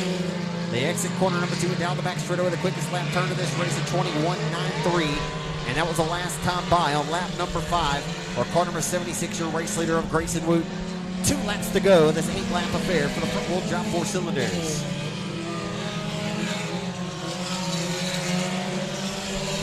Rambo trying to get something working up top. Can't quite find it. The top 3 cars separated by about the same distance all the way around the racetrack. Matter of fact, all the way to the tail.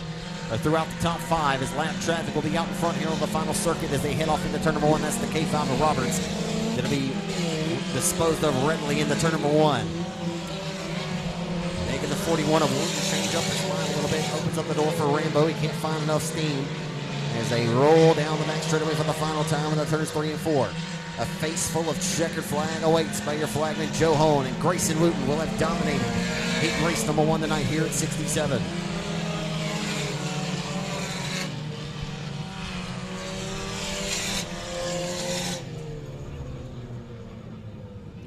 Your unofficial top 3 cars from worst to 3rd. An outstanding performance for the driver of the F1 Performance Powered number 5 and USRA Tuner heat race number 1. It's Ashton Riddle in car number 5 finishing in 3rd. 2nd in car number 4R, your pole sitter of Danny Rambo has to settle for the bridesmaids honors in car number 4R. And taking the win, make no bones about it, folks. He had the fastest car on the racetrack. Lap times prove it.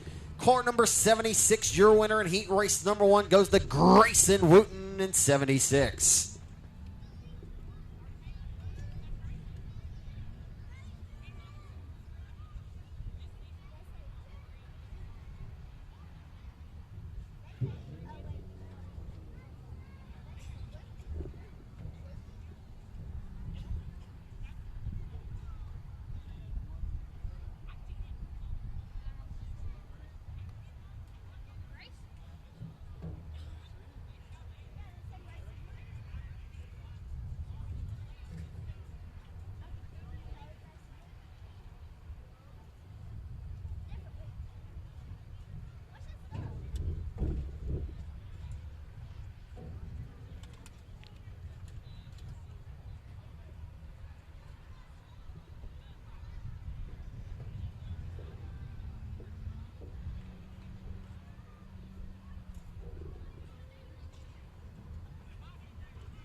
Gotta give a shout out to my race director from over at the Architect Speedway. I'll see her tomorrow night, Marla Green.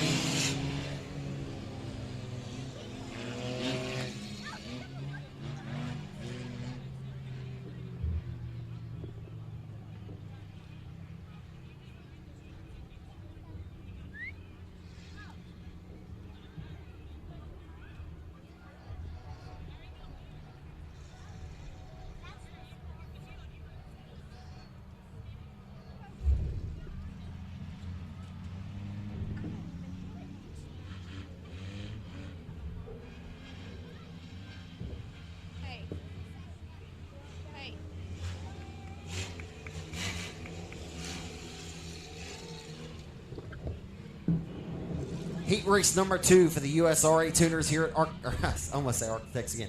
At 67 Speedway tonight, you'll find on the pole. And car number 3D of Dakota Cooper out of Waldo, Arkansas. And the number 3D. Outside it'll be Luke Wheat in the Architects Animal Clinic number 32L out of Nash, Texas. It's Luke Wheat. Inside number 2 with Aaron Strom out of New Boston, Texas. He pilots car number 60. Outside, you'll find Chris Scott. He's in car number 32, Seattle, Texarkana, Arkansas. Mitch Durham, a $500 winner here a couple of seasons ago in car number 34. He's in New Boston, Texas. Hayden McNeil out of in the 1M out of Texarkana, Arkansas. We're underway and under the gun as they hustle off into turns number 1 and 2. Oh, boy. And that's not how you want to get her started.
Great race for the top spot off of turn number 4. My apologies there, folks, for the break in the action. On my behalf, anyway, the action has not stopped on the racetrack. As they go at it neck and neck for second off of 2 and down the back straightaway. It's heating up for second in USRA Tuner Heat Race action here tonight in 67 here in Mandeville, Arkansas.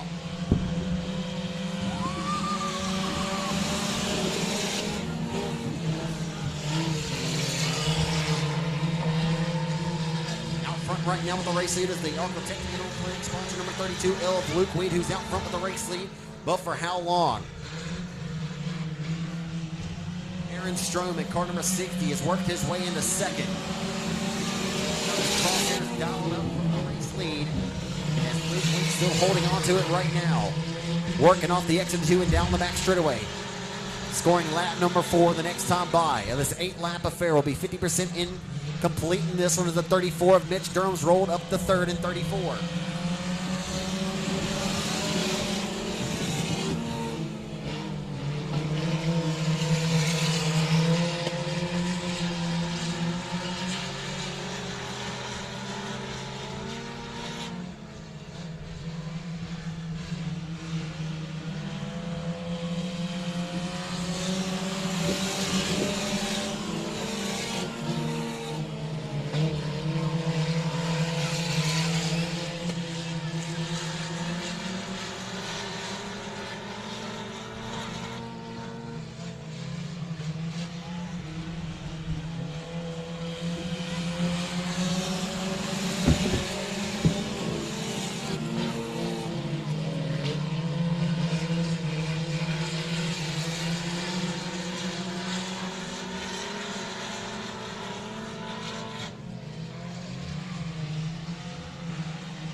Your official top 4 in heat race number 2 for the USRA Tuners. Finishing in 4th, it'll be the 3D of Dakota Cooper. 2nd in the car number 34, Mitch Durham. 2nd, had a great run there and a good battle with the 34 coming down to the wire of car number 34 and Mitch Durham. The 60 finishing in 2nd is Aaron Strome. And taking the victory, the quickest in heat race number 2 in the USRA Tuners, racing for $1,000 to win tonight. That's a nice set of bones for these USRA Tuner competitors. Taking the win in car number 32L in the Arklatex Animal Clinic sponsored entry, Luke Wheat, your winner.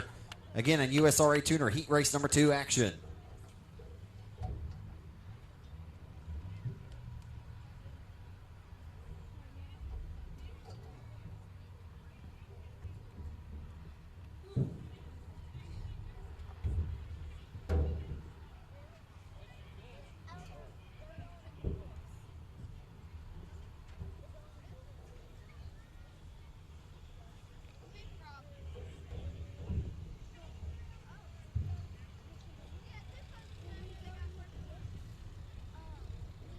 Heat race number 3 for the USRA Tuners, getting ready to stroll and roll over the top of turn number 4 onto the speed plant. You'll find one of the most dominant forces in the USRA Tuner division anywhere around the Arklatex in car number 88. He'll be going factory stock racing sometime in the future in car number 88B. It's Danny Bryant. Danny Bryant on the pole. Bubba McKeecher, his nephew, won in that car at the Boot Hill Speedway just a couple of weeks ago. So Danny Bryant out of Houghton, Louisiana. Congratulations to he and Leslie, his wife now. Just got married and spent a vacation. I'm not sure exactly where they went, but it looked like it was a nice place to be. But congratulations to those two, some of the nicest folks in the Arklatex area racing scene. Love Danny and Leslie, they're sweetest can be. We give them big congratulations and a tip of the cap on their newlyweds, for being newlyweds rather. Outside of Danny B in car number 11X, that'll be Robert Summerall. Robert Summerall in the 11X. Inside of row number 2 in car number 6K is going to be David Kirkpatrick. And outside of the 21M, that'll be Morgan Powell. Morgan Powell in the TK Outlaws number 21M. Justin Converse, it's Captain Universe in car number 169. And Jackson Gallagher out of Benton, Louisiana. The main event winner at Arklatex Speedway. The last time the front-wheel drive 4-cylinders were in the house at Arklatex. Again, front-wheel drives will be off tomorrow in Vivian, but we'll have the Pro Mods back as they've had a pretty healthy car count week in and week out at the Vivian, Louisiana quarter-mile oval.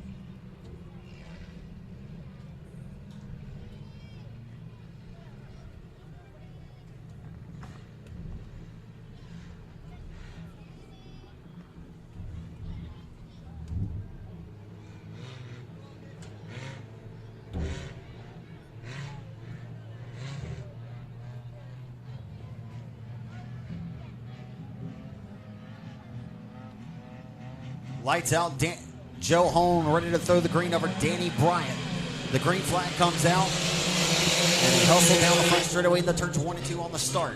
8 laps going the scheduled distance.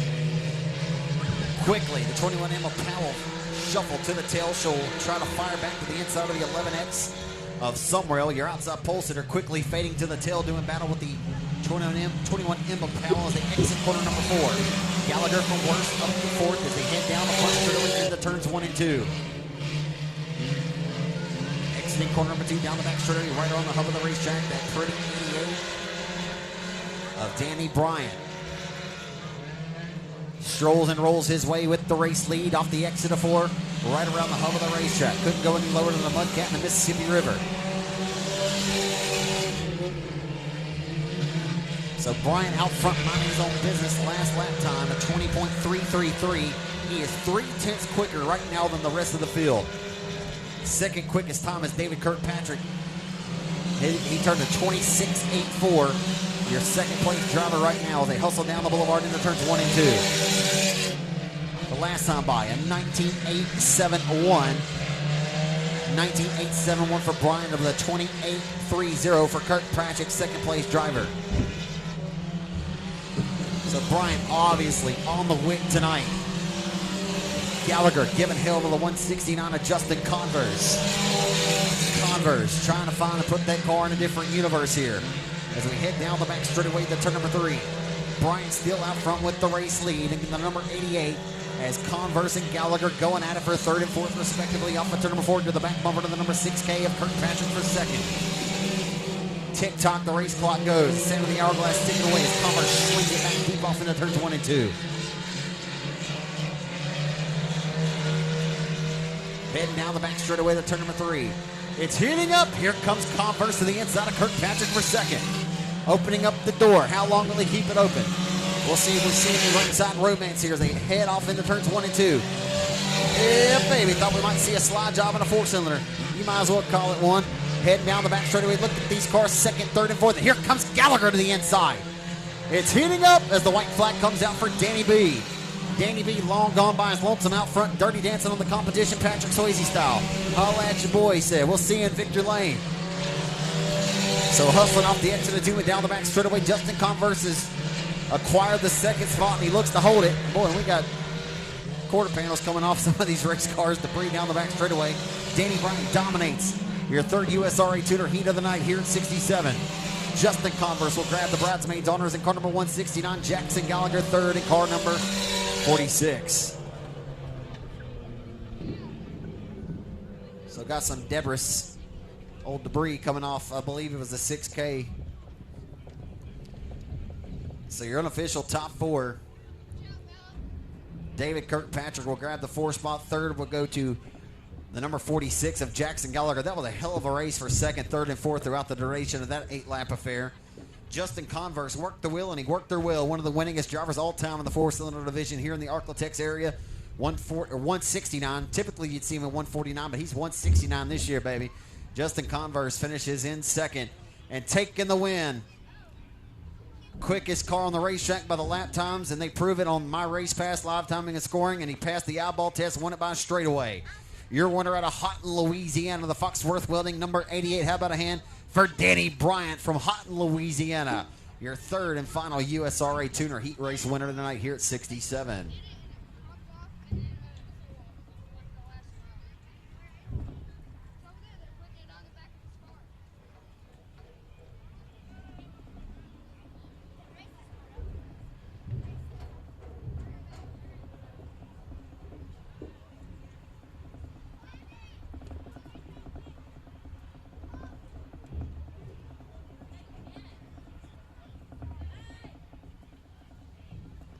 That'll conclude all of our heat race action tonight here, ladies and gentlemen. Be a good time to go check out the 67 Speedway concession stand. Get you something hot to eat, something cold to drink.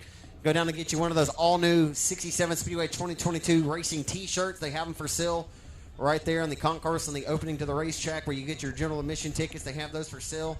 You can go purchase you one of those new T-shirts. They're sharp. They look really good. Again, go down there, get you something hot to eat, cold to drink, and we'll be back here with main event action here very shortly, folks. We appreciate all of you diehard fans who spent your hard-earned money with us here on this Friday night special, as we'll crown a $1,000 USRA Tuner main event winner here shortly, as well as the limited modified feature winner and the USRA factory stocks, along with the Crate Racing USA Crate Late models. We thank you for being here to this juncture. We'll turn it back up and turn the wick and get the party restarted shortly.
noticed that music didn't sound right coming out. It's like, I think that chord's cutting out.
Hey guys, I got a gray Trailblazer in the parking lot that needs to be moved. Arkansas plates 096XZH.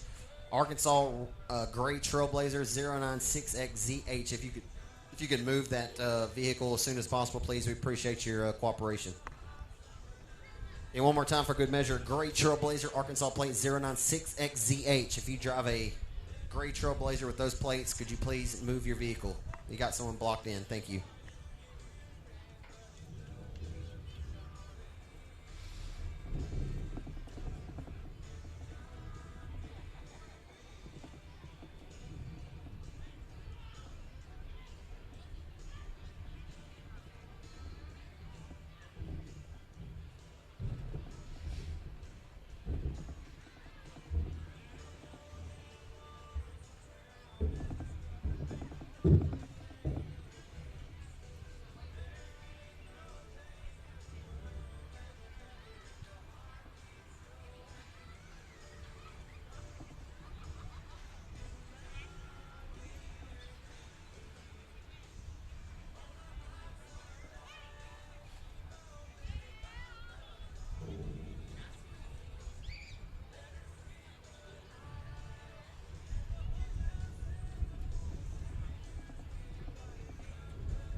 questions about this.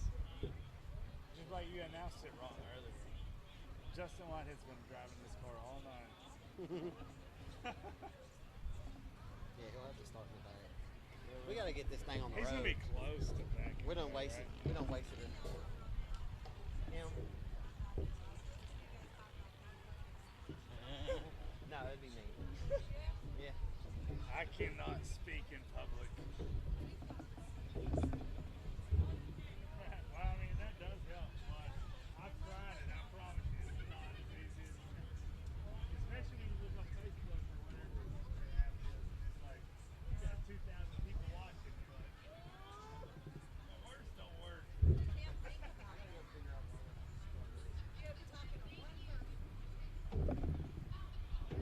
Valerie's fault. She ain't recording herself out.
So the World of Outlaws, Case Construction, late models are at the Bristol Motor Speedway this week in Bristol, Tennessee. And the driver who's been on an absolute heater just won $50,000 at Alltech Raceway 2 weekends ago with the XR Super Series. Just won $22,000 the other night with the Castrol Flow Racing Night in America. $70,000 in the last 96 hours. He just added another $20,000 to the money in the bank for Jonathan Davenport. Jonathan Davenport out of Blairsville, Georgia, won tonight at the Bristol Motor Speedway dirt track. Ricky Weiss out of Headingley, Manitoba, Canada was second. Brandon, Florida racer Kyle Bronson was third. Scott Bloomquist coming home fourth tonight. Smokey Chris Madden fifth tonight. In the 44, Jimmy Owens, Kyle Hammer, Kyle Larson. Kyle Larson started on the outside of the front row and faded 6 spots and finished 8th. Kyle Larson started on the front row, finished 8th tonight. And Ryan Gustin, the Reaper, who's raced here at 67 before, and Tyler Bruning were the top 10 at the Bristol Motor Speedway dirt track tonight. The World of Outlaws winged sprint cars are also in Bristol tonight as well. And the winner out of Hanover, Pennsylvania, Logan Schuhart in the Shark Racing number 1S. Logan Schuhart, a winner over Clute, Texas racer who's also raced here many times in his career. Aaron Reitzel finished second. And Craig Kinzer, great run for Craig Kinzer out of Bloomington, Indiana, finishing in third. Carson Macedo of the JJR Jason Johnson Racing number 41 was fourth. Fifth, David Gravel out of Watertown, Connecticut. Sheldon Hodgingshield and Kyle Larson doing double duty. So Larson 8th and the late model 7th in the World of Outlaw Wing Sprint Car tonight at the Bristol Motor Speedway dirt track. Spencer Basin was 8th, 9th, Brock Zierfoss 10th, Brad Sweet.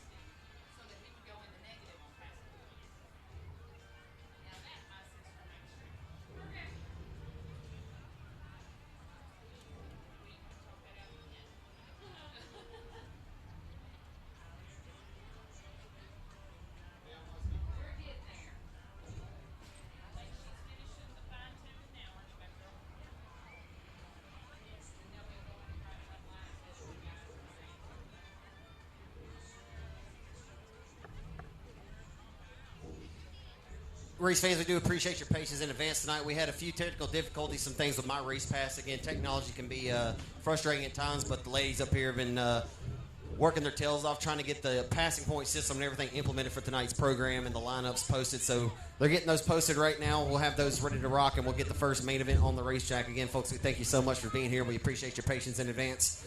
And it's been a little bit of a longer intermission than we would have hoped for or liked, but we're working on it. It's first night out, so y'all bear with us, and we appreciate your patience. But we'll be ready to go with some on-track action here in just a few moments.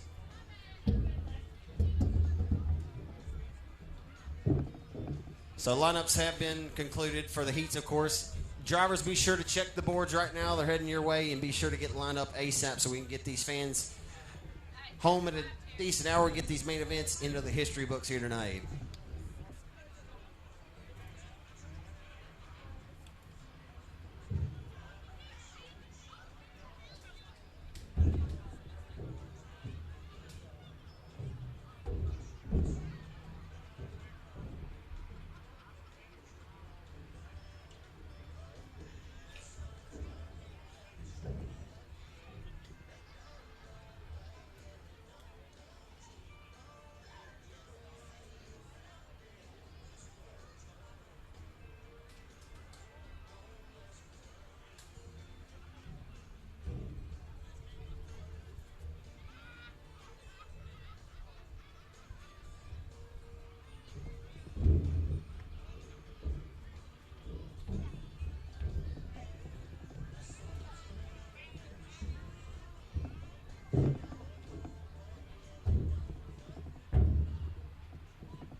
Drivers, the lines have been posted for several minutes. Y'all be sure to check the board and get ready to rock and roll factory stocks. You're up first. So factory stocks, check that board. You already should have an idea of where you're at. So let's get locked and loaded and get ready to head on to the racetrack. Check the board, head to the staging area.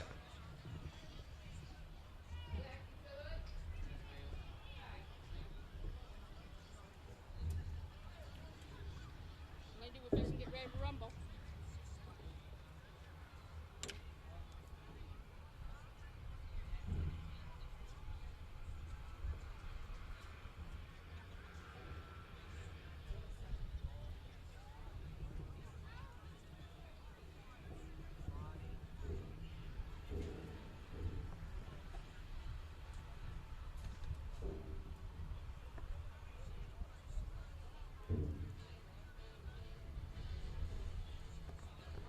I had to put some real racetrack music on for you.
All right, folks, I have been corrected. I need to clarify. As many of you all know, Kyle Larson has been the show in a wing sprint car, a late model, a midget. If it's got 4 tires and a steering wheel, we all know he can get the job done. We're just waiting on somebody to give him a factory stock ride in the 10,000 win King of the Hill, or a big 5,000 win factory stock race, or an open wheel modify, because I promise you he can wheel it and deal it.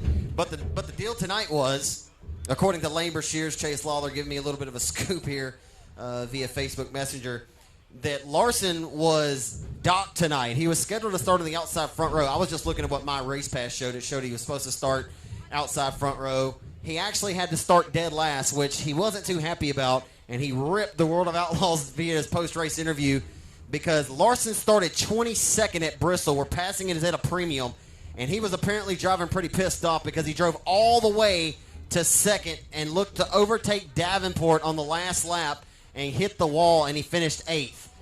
But Larson 22nd to potentially to take the win tonight in the World of Outlaws late model feature after he was docked from the front row because they didn't wait on it. He was doing double duty tonight, the only driver that was racing both classes, and that is just wild. But drove from 22nd to potentially take the win away from Davenport and smack the wall in the last lap. So that's the story tonight with Larson, as that seems to be a pretty wild scenario and chain of events. I'd like to see that, but I hate that because you'd think that they'd be a little bit more understanding or lenient And as far as time allows for a driver that sells as many tickets and has as many folks tuning in watching him or there in person watching a NASCAR reigning Cup Series champion as Kyle Larson do what he does on dirt, does it so well, that they'd give him a little bit more leeway as far as time is concerned.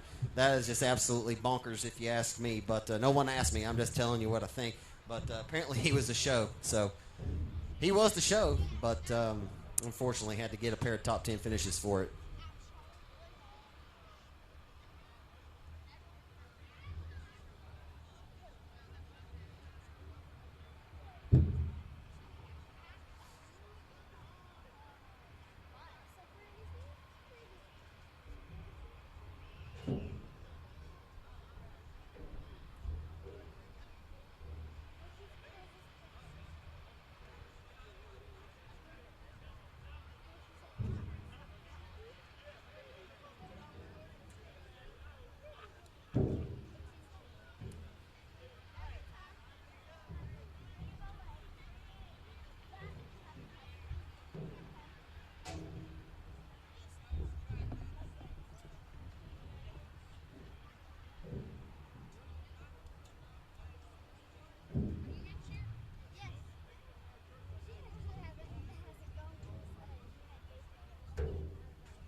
Factory stocks, you should be in the staging area or headed to the staging area. Factory stocks, let's go, guys. We're ready to rock. Factory stocks to the staging area. Factory stocks to the staging area. Factory stocks to the staging area. Let's go, guys.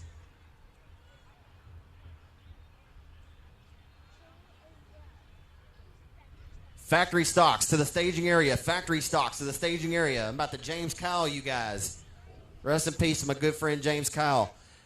Factory stocks to the staging area. Factory stock cars. Let's not hot lap. Let's main event. Factory stock cars to the staging area.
In factory stock cars to the staging area. Factory stocks. Let's go, guys, to the staging area. Factory stocks.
Y'all can thank me, folks.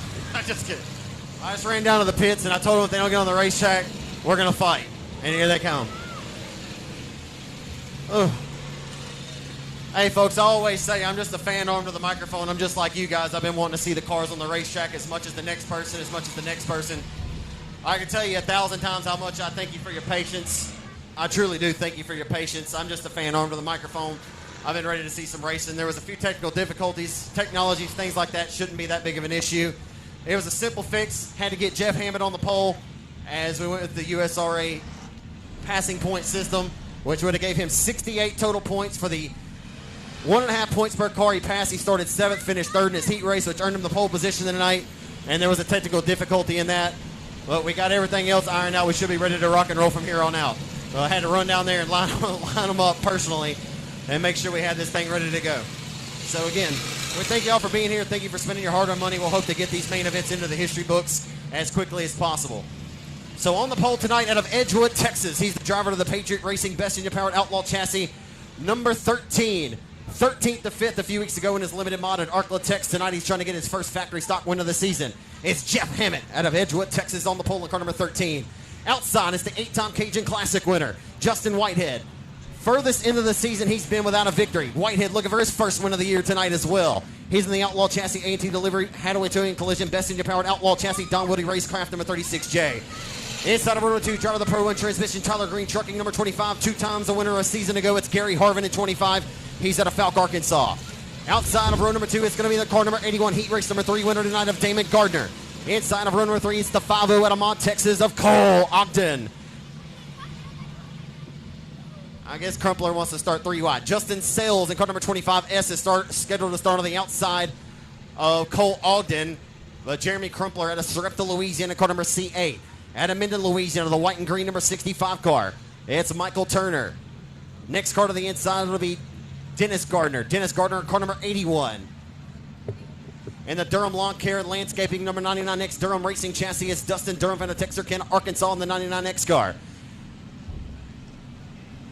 Next car and the number 38 Roto-Rooter sponsor, Central Heating and Air, number 38 Best Engine Powered Outlaw Chassis, the 4-time track champion of Mighty Mike Wells from Texarkana. 50s, Lil Rebel, Shelby Ward Franks in car number 50 out of Texarkana. 75-year-old Gary Hendrickson in the Snoopy's Auto, Gary's Auto Repair number 00 Outlaw Racing Chassis. So the lights are about to go out.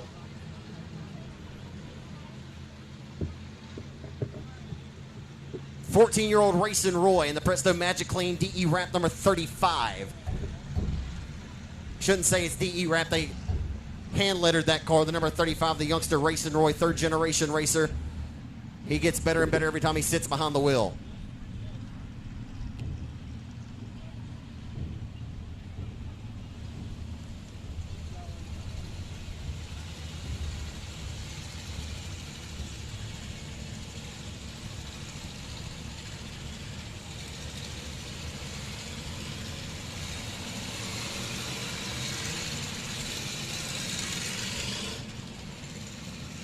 Again, fans, I can almost assure you that we will not have this long of an intermission at any of our events coming forward. Again, I thank y'all so much for your patience as we're just about ready to drop the green flag in this race.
Alrighty, ladies and gentlemen, the lights are out. Edgewood, Texas racer Jeff Hammett getting ready to take us to the green flag.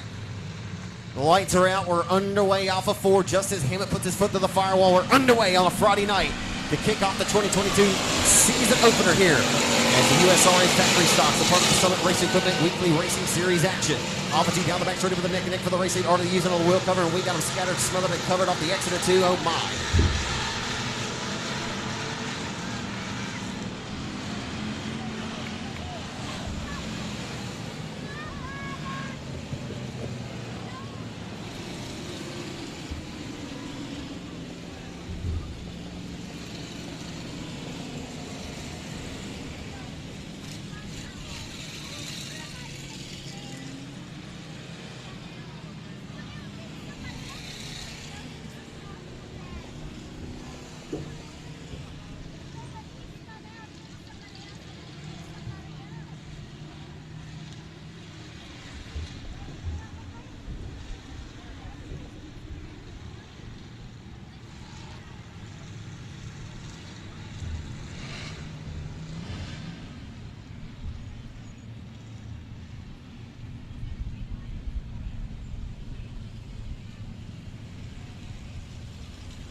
So once again, it'll be original restart for the USRA Factory Stocks here, part of the Summit Racing Equipment Weekly Racing Series of action. Our first main event of the 2022 season opener here at the all-new Texarkana 67 Speedway. We look forward to September the 23rd when the short track Super Series Cajun Reason big block style modifieds will be in the house here.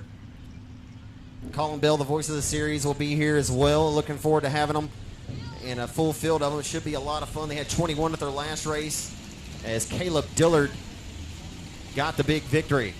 And you got a lot of great contingents on that deal now. You got Cody Adams, David Forbes, Cody Kymick won at Greenville to kick off the season. But there's a lot of great racers that are competing in that deal now. Keith Battiali, a longtime Boot Hill Speedway regular in the number 35 car. But we look forward to having you, Colin, in the short track Super Series Cajun region, which is outstanding. Brett Deo and the gang have done a really fantastic job growing that series into what it's become in just a short period of time. Look forward to that September the 23rd. Again, as we're reacting stack the USRA Factory Stock Feature event with Jeff Hammett out of Edgewood, Texas. Ready to take back to the green flag as we'll go lights out. Green flag comes out from Joe Holland off of turn number 4. We're underway once more off of turn number 4. They hustle back down the boulevard into turn 1. Hopefully we get through this one unscathed on this restart. Off the exit of 2, heading down the back straightaway, full throat. Neck and neck, 2 by 2 by 1 by 2 by 3 wide off the exit of 2 and down the back straightaway. Hammett around the hub of the racetrack. Couldn't go any lower than a Mudcat in the Red River off of 4. Whitehead relegated off of 4, but Whitehead hanging tough. And he'll get a nose on the outside of Hammett. They'll go neck and neck for the race lead. Into turns 1 and 2. Whitehead using the middle line momentum to his advantage. He rockets and rolls his way to the race lead in 36J. Whitehead up for the bid. 13 drives it back deep. Nothing cheap about it off the exit of 4. 36J serves in papers. 13 says we'll see you in court as they enter turn number 1. Hammett slings it in a little bit hot and heavy there as Whitehead is taking over the race lead. Justin Whitehead now will try to get that down on that middle preferred line here. Slinging the 36J car off heavy and off of turn number 4 with the race lead. A good run going tonight for your 4th place driver, Cole Ogden. We have Jeremy Crumpler down to the infield. Out of harm's way, we'll stay clean and green. PSG is what we need. Please stay green. As Whitehead slips up just a little bit there off the exit of corner number 2, opens up the door for the edge of the Texan Jeff Hammett. Jeff Hammett holding on to second. Whitehead just hit a rut down there in 3-4, upset the race car. No harm, no foul. Hammett did the same. Sells now on the back bumper to the 13 car for second as lap traffic up in front. Zoe Knighton in the 38Z car, very slowing off the pace as the leaders skate by on the outside of the quit ring. So right now, setting your field, Whitehead just pushed big time. And here comes the 13 of Hammett for the race lead. Hammett serving papers once again. Whitehead says he won't bother seeing you in court just yet. And the rest of the jury behind him throwing their bid in for the top spot as well. You got Justin Sales living up to his last name. He's selling that thing off Indeed. Nothing cheap about it. Off of quarter number 4, Justin Sales sits in third with Cole Ogden in tow in 5-0. Head down the front stretch and back into turn number 1. Lap traffic again. Zoe Winnington impeding the progress of your longtime race leader, Justin Whitehead. Hammett led the first 2 circuits. And Whitehead's led the rest from this to this juncture.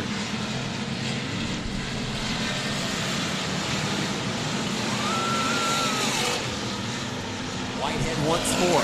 More lap traffic and Witt to the 10. He gets by unscathed. Got a little hairy down there though nonetheless. We head back into 3 and 4, looking at your race leader off the exit of 4. It's all Justin Whitehead all the time. Lap traffic paying no kind of favors to your 13 driver of Hammett, who still rides second as Sales trying to give him hell. As down the back straightaway, boy, Whittington is so far, or not Whittington, Knighton so far off the pace here. And it can get ugly. And around goes Sales for the lap traffic. Not paying Sales any kind of favors there as he keeps it strolling and rolling. But nonetheless, we got problems with his lap traffic. He is so far slow off the pace.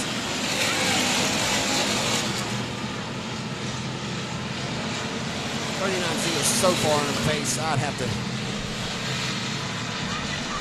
send him to the pits. He is liable to cause a melee.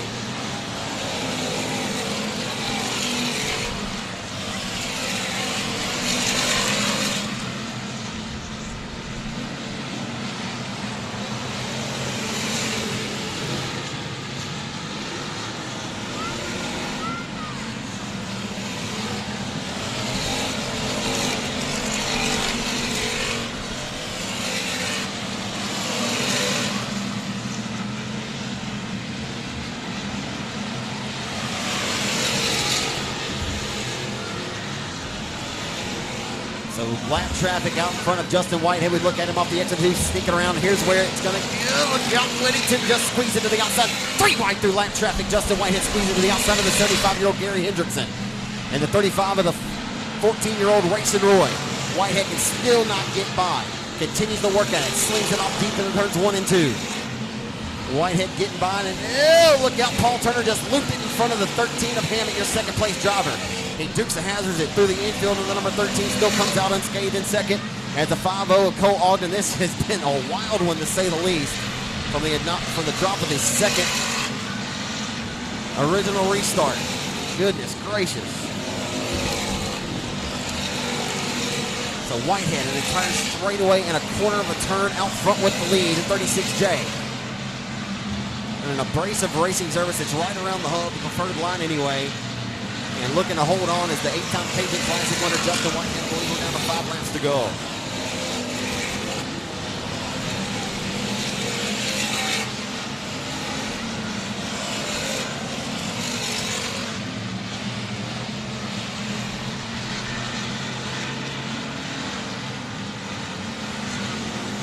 Last lap time at 18.794 for Justin Whitehead compared to a 19.615. So an entire almost an 1/10 faster that last lap time. 9/10 faster than your second place driver, Jeff Hammett, who sits second. An 18.886 that last time for Hammett to a 19.615 for Hammett once more. And Justin Whitehead has hit the setup here for this particular racing service, trying to go out for his first victory of the season.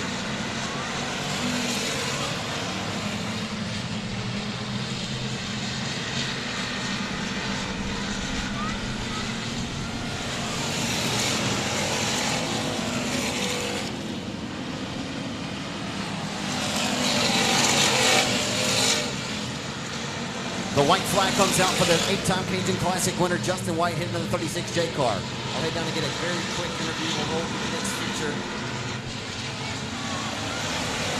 As into 3 and 4 for the final time, we'll receive a face full of checkered flag. Oh, we got one to the front straightaway. Oh, look out.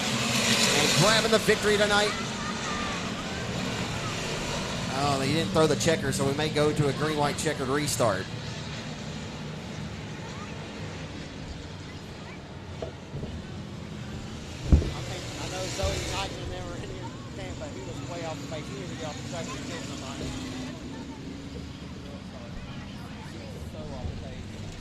That was dangerous.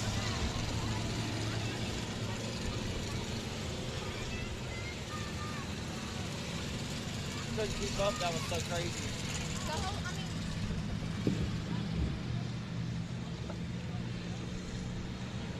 That was a rather wild 19 laps of action, almost 20. Goodness. Whitehead was hoping to see the checkers that time, but it'll go back to a green checkered finish here. As Cole Ogden has worked his way up to second, one of the best runs in his racing career tonight in the 5-0 car.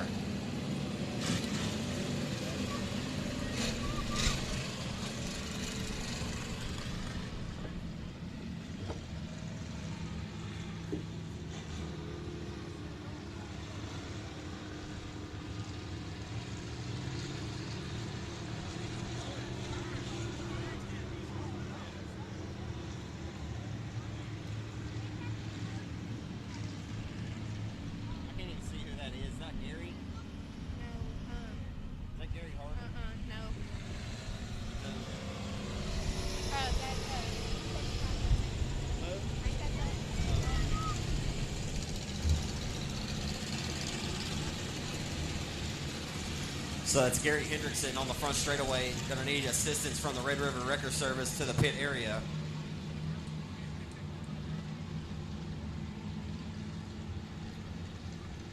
To give you an idea of what kind of lap times we're turning here, Whitehead's last lap was a 19.878 to Cole Ogden's 21.805. Whitehead was 2 tenths quicker.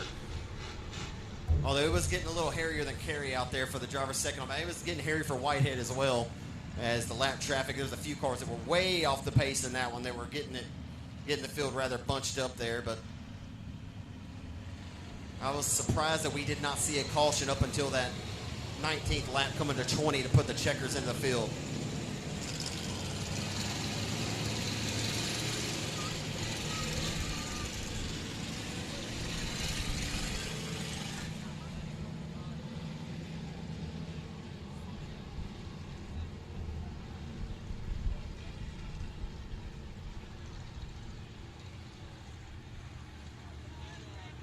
You hate to see it for Gary Hendrickson, but I tell you what, he had a lot of speed tonight. Looking pretty good for a guy who hadn't raced since the 1980s.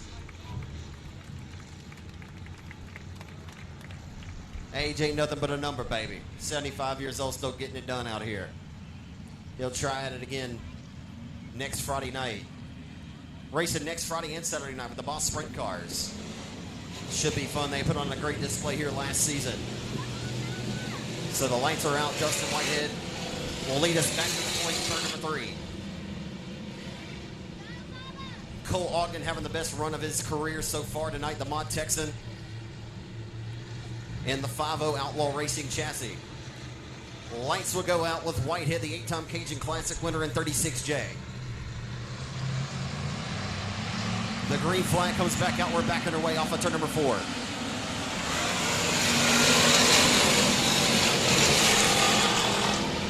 They send a full throw back into turns 1 and 2. They exit corner number 2. Ogden still holds on to second. Into 3 and 4. The white flag awaits this time by for 36J.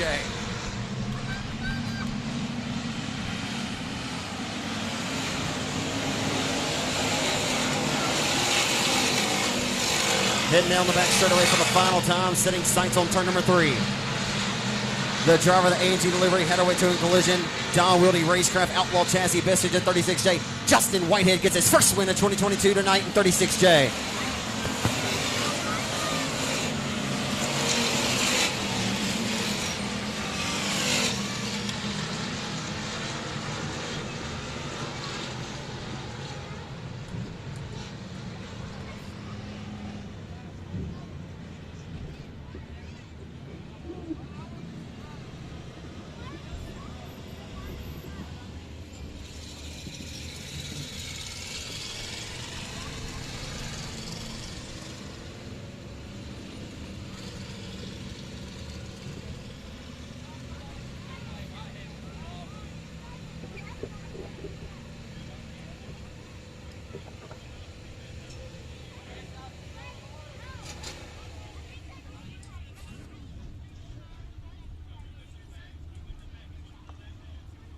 First win of the season for the driver of the Outlaw Chassis, the owner of Outlaw Race Cars. Here it comes, race fans. We'll get a quick word with him. Justin Whitehead's first win of 2022 comes at the home racetrack tonight. Justin, I think this may be as deep into the season as it's been for you to get the first win of the year, but nonetheless, it comes here tonight at the home racetrack. Man, that was a handful. Chuck would probably be very upset if he knew how warm we were running there, and I was really hoping the costume would come out. Until that last lap, I was hoping we could finish it, but man, track's very demanding. They had a good effort. New dirt, so it's going to be a minute before it lines up. You ever really worried through that heavy set of lap traffic? I mean, it got pretty hairy out there.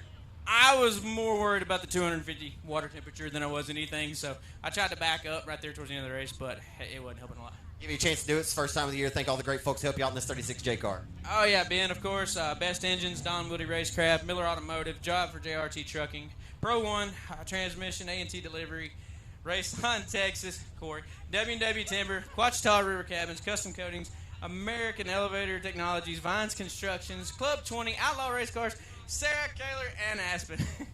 Good job, Justin. Congratulations. Thank you. There he is, folks. Justin Whitehead tonight.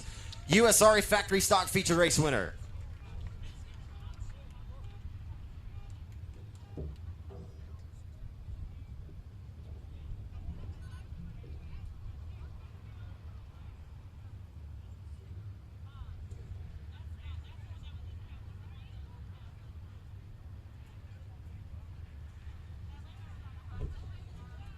Justin's hopping in the 88 of Dustin Taylor's car tonight. He's going to be racing that limited, so he's going to hop out and do double duty as you see him run across the infield, get behind the saddle of the number 88 car. He'll be one to watch in the limited modified feature event.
So the USRA Limited Modified main event on the racetrack, a part of the Summit Race Equipment Weekly Racing Series.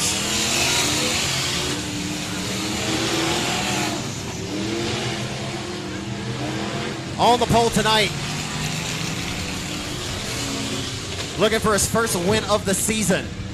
And the Texarkana Emergency Center Family Medical Associates RPM Power DE Wraps number 35. It's Rapid Roy. Aaron Roy out of Red Lake, Texas, the 8-time track champion. Outside of the front row, it's Principal Turner. Kenny Turner in car number 14E rides out of Hooks, Texas tonight.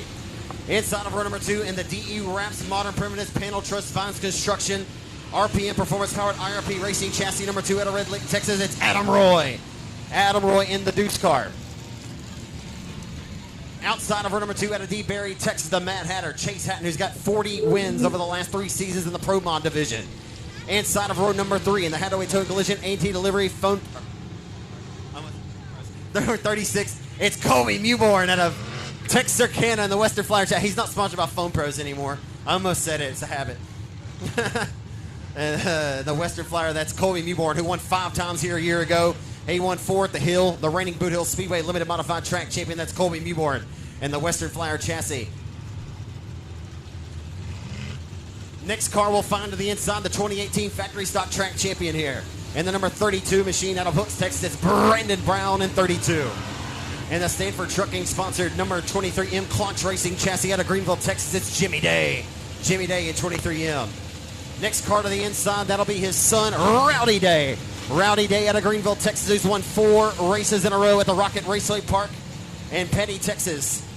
Rowdy Day out of Greenville, car number 20D. Outside will be the 15-year-old Baron Prince. Spare no expense tonight. He's told me to come up with a nickname for him. What do you think, Corey? Baron Prince. You want me to come up with a nickname? I said either Red Baron or Fresh Prince. Baron Prince in 9R. Fresh Prince. Fresh Prince. All right. Fresh Prince. Baron Prince, the 15-year-old racer out of Houghton, Louisiana. He's got 3 wins on the year in the A-Mark Metals Arclatex Shop Builders IRP Racing Chassis. Arclatex Garage Doors number 9R. Outside of the 5th row in car number 24 out of Hook, Texas, it's going to be Bailey Turner. Bailey Turner in car number 24. Steve Rebel Ward out of Texarkana in the Wars 4-wheel drive, sponsored number 50, all red car. Jake the Snake, Jake Huckabee. In the Till J Racing number 18J is Jake Huckabee out of Texarkana. In the Custom Coating and Fabrication 00 car out of Falk, Arkansas, it's B.J. Moore in 00. Next car, you'll find the Express Racing chassis number 88 tonight. Driving the 88 tonight, the hired gun will be Justin Whitehead. Just won the factory stock feature event. He'll hop behind the wheel of Dustin Taylor's 88 Express chassis. 3 times a winner here a season ago in the number 36 C car. Hadaway Towing Collision AT Delivery Western Flyer Racing chassis, best engine powered entry out of Texarkana, Texas. It's Connor Mewborn in 36C. I'm not going to call him Connor Duff. In the Durham Racing chassis, Durham Lawn Care and Landscaping 99X, it's Dustin Durham from Texarkana, Arkansas. Out of Jefferson, Texas, in car number 18, that's going to be Stephen Hogan, former track champion at Arclatex in the hot stock division. Benton, Louisiana racer in the RP chassis number 10, it's Jason Salter. And rounding out the field at car number 72, it's Garrett Gibson out of Houghton, Louisiana. And the Harley-Davidson number 30L out of Louisville, Arkansas, it's Tim McDonald. And there you have it. 22 cars going 20 laps in distance of the USRA Summit Racing Equipment Limited Modifieds tonight here at 67.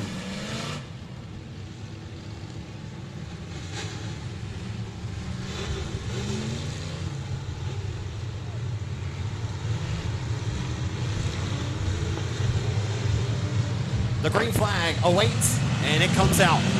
20 laps in distance, the USRA Limited Modified event. One of the Summit Racing Series actions, the Hustle and Clover Elevator turns 1 and 2 on the start. 1 by 2 off the exit 2 and down the back straight up in the circuit. Adam Roy trying to keep up a strong consistency around the Arclatex. His older brother Aaron leads like number 135. We got a couple of them around the bottom of turn number 4. It's going to be Jimmy Day. His son Rowdy involved as well, so that's not the day that the day boys were looking for.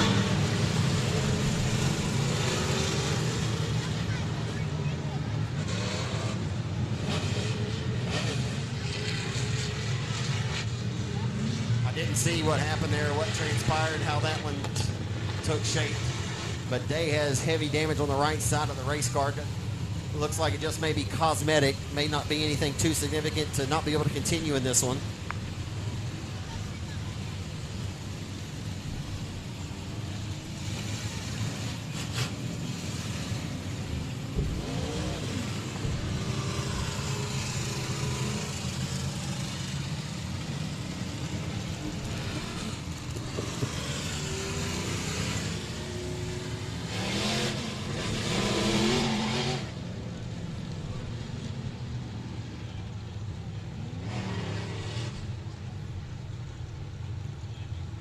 Will be a complete restart. All cars will go back to the original starting position, so that is good news for Day of both days. Hopefully Rowdy will be able to continue here. I didn't see if he exited the racetrack looking for him in the 20D car, but I see Jimmy's back where he belongs. You hate to see it. Rowdy waited all this time. He has headed pit side. And you hate to see that for Rowdy Day. 20D.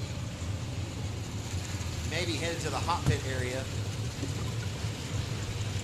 Need some help down there, and it looks like he maybe headed all the way to the pits. Looking at him in the pits,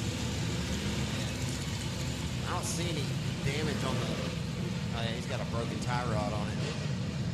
I bet he's hot as a firecracker. I wouldn't blame him. So the great run of consistency comes to an end, unfortunately, on the first lap of this USRA Limited Modified Feature event tonight for Rowdy Day, who has been the dominant force at the Rocket Raceway Park. As Aaron Roy will try it once more off of turn number 4, the number 35, Texarkana Emergency.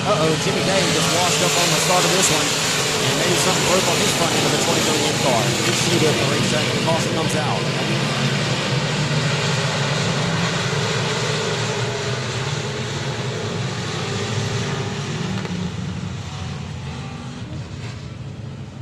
Tough break for the Day boys, father and son. As not how Jimmy was wanting to get his night concluded here, nor his son Rowdy. As Jimmy on the start, it looked like the car did not want to turn. And ironically enough, both of the Day cars, they had a flat. He looked like he's trying to hit to the hot pit area. We'll see what Jimmy elects to do here.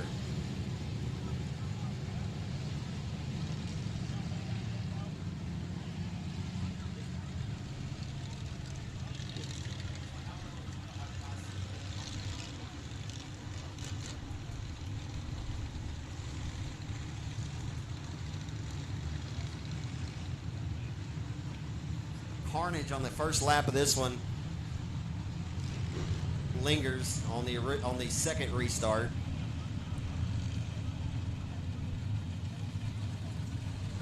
As Jimmy Day may be in the hot pit, we'll get a word here in a moment. Hate to see it. Always enjoy when the out-of-town cars come to town and look to compete here. Hate to see it when they have bad luck. You want them to come back and run it again.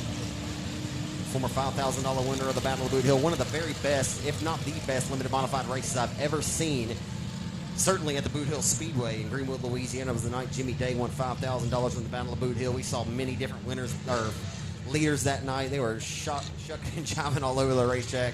Still to this day, that was in 2018, one of the best races I have ever seen at any track around the Arklatex.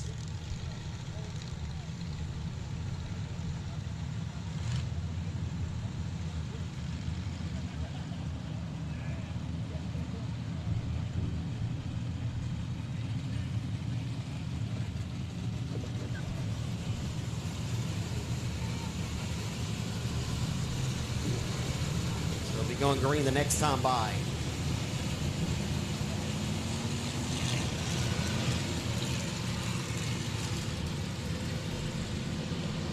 Again, going 20 laps the allotted distance here. Aaron Roy will try it once more. He's the 8-time track champion here in Mandeville.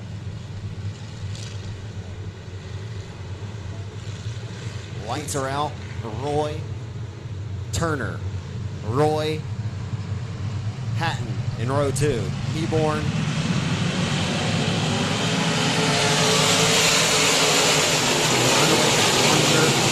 underway to triple one already.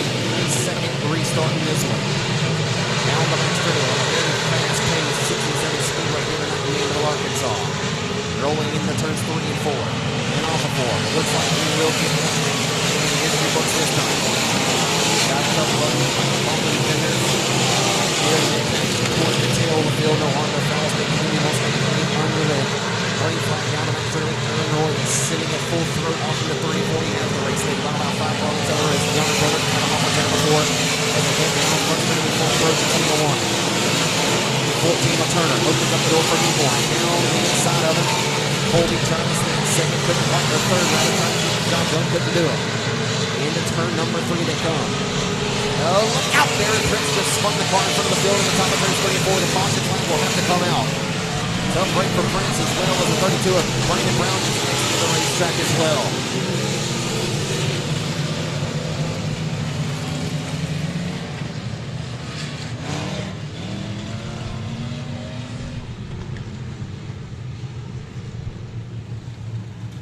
You heard Whitehead say it. A very abrasive racing service tonight.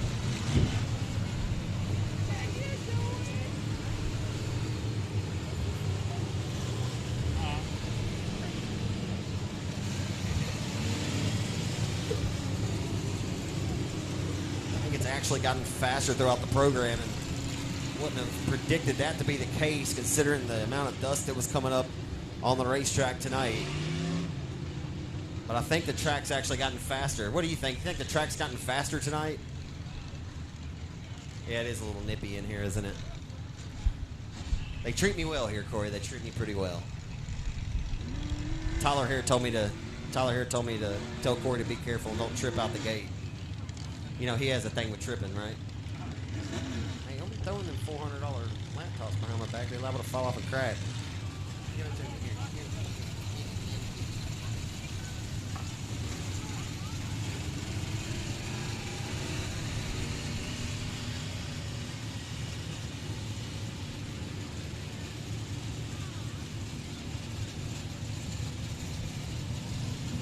So far, for what it's worth, ladies and gentlemen, with 3 laps scored to this 20-lap affair with 17 laps to go, the best lap time turn to this race by your current race leader with a 17.111. Clear track, clean air, paying dividends as he is 4/10 quicker than the second fastest car on the racetrack. That's his younger brother, Adam, with a 17.573. So a 17.111 to a 17.573. That's clear track, out front, clean air, working for the advantage of your 8-time track champion, Aaron Roy, out of Red Lake, Texas. So the Roy brothers right now 1 and 2. They finished 1 and 2 with the roles reversed from where they sit right now, with Adam taking the victory at the Arclotech Speedway in Vivian, Louisiana, 3 Saturday nights ago. Aaron trying to best his brother tonight as the elder statesman of the Roy Brotherhood leads the way here at 67 at the home stretch tonight.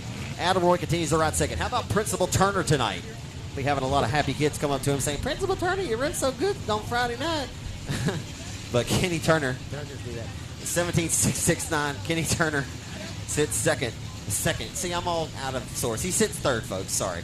He is third. That's Colby Meeborn sitting in fourth. Yeah, got Corey Clemens up here drinking Busch lattes. Makes me feel kind of silly. And then you got Chase Hatton sitting in fifth. He turned an 18.017. So the further you go back through the field, the slower the lap times are, which is, I guess, to be expected. Understandable, folks. And we're going to try to get them reactive stack and turn them back loose. Whitehead is running. Well, he turned a 35.902. I think we need to divide that by 2. I think that the transponder system isn't working properly on that hot rod.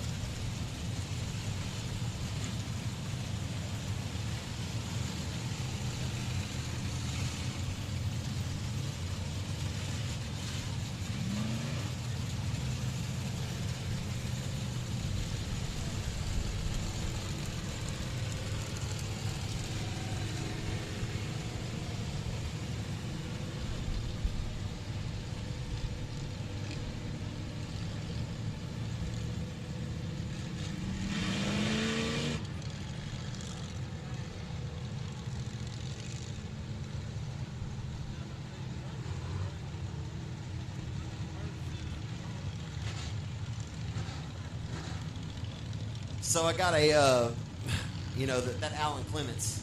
That's your, dude, the mic is hot. You can't say stuff like that. You cannot say stuff like that. It's great. Okay. Well, Alan, he's an onlooker. He knows what he looks at on the racetrack. I'm not sure why he's not helping the Catman tonight. John's probably out to lunch over there. Got Kimberly over there doing the tires and scuffing them and all that stuff.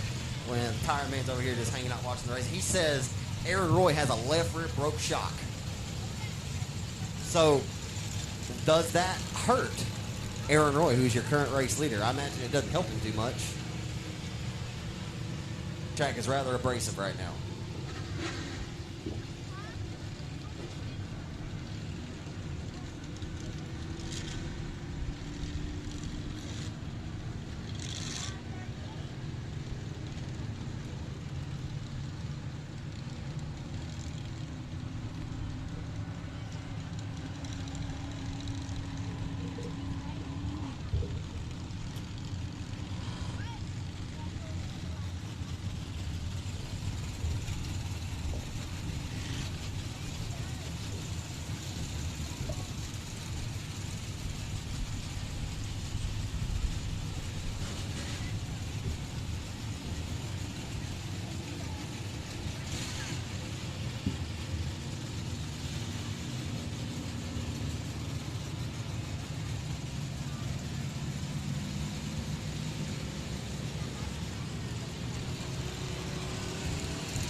We'll keep our eyes on him, folks. Justin Whitehead started dead last in this race. He's up to 9th.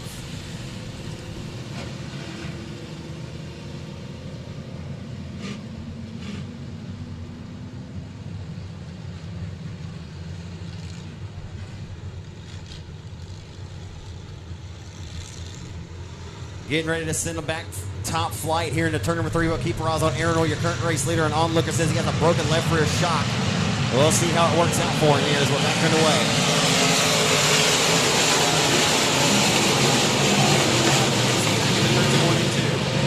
Steve Ward is broke. We hope to hook him down to the end of that harm's way and go back to the caution flag.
Billy Morgan Jr. wins tonight's Comp Cam Super Dirt Series late model feature event at the old number 1 Speedway. Morgan Bagley second, BJ Robinson third, John Mitchell finished 8th tonight with the Comp Cam Super Dirt Series presented by Lucas Oil.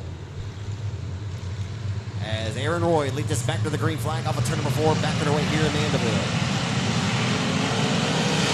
We'll stroll and roll their way full throat down the boulevard into turns 1 and 2 on the restart.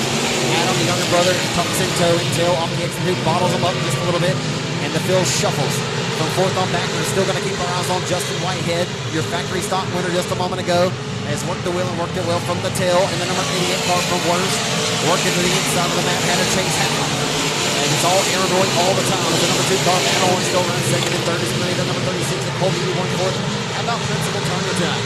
Kenny Turner looking off this one to the 3 wide to the midpoint of the back straightaway for about the 8th, 9th spot. Still 3 wide through 3 and 4. It's Dustin Robinette on the top rope of the racetrack. Way high wide cancel that time. Couldn't go any higher than Willie Nelson on a cross-country tour. So down the back straightaway, back into the 3rd spot. Colby Newborn still riding in the 3rd spot. Back behind him, everybody's shuffling. Door to door, it's Principal Turner and the number 24. How about that father and son right here? Bailey and Kenny Turner going at it. Look out, Bailey about got it. So look at him. Here comes Whitehead in 88. On to say 36 Jacobs. He's looking like he's got a 36 alongside. He's going to work the wheel to the inside of his cousin. And he'll work it down to the inside, trying to get the 2 for the price of 1 special. He works it down the back straightaway into turn number 3. Whitehead, the show right now for Worst up the 5th. On the very abrasive racing surface here tonight at 67. Perhaps no one knows this racetrack. Doesn't matter if it's got new play on it, but he'll work his way to the inside. Turner, hello, how you doing? Keep it moving. He'll roll down the inside over and 4th now. They better look out because Whitehead's coming quick, fast, and in a damn hurry. And the yellow flag is out.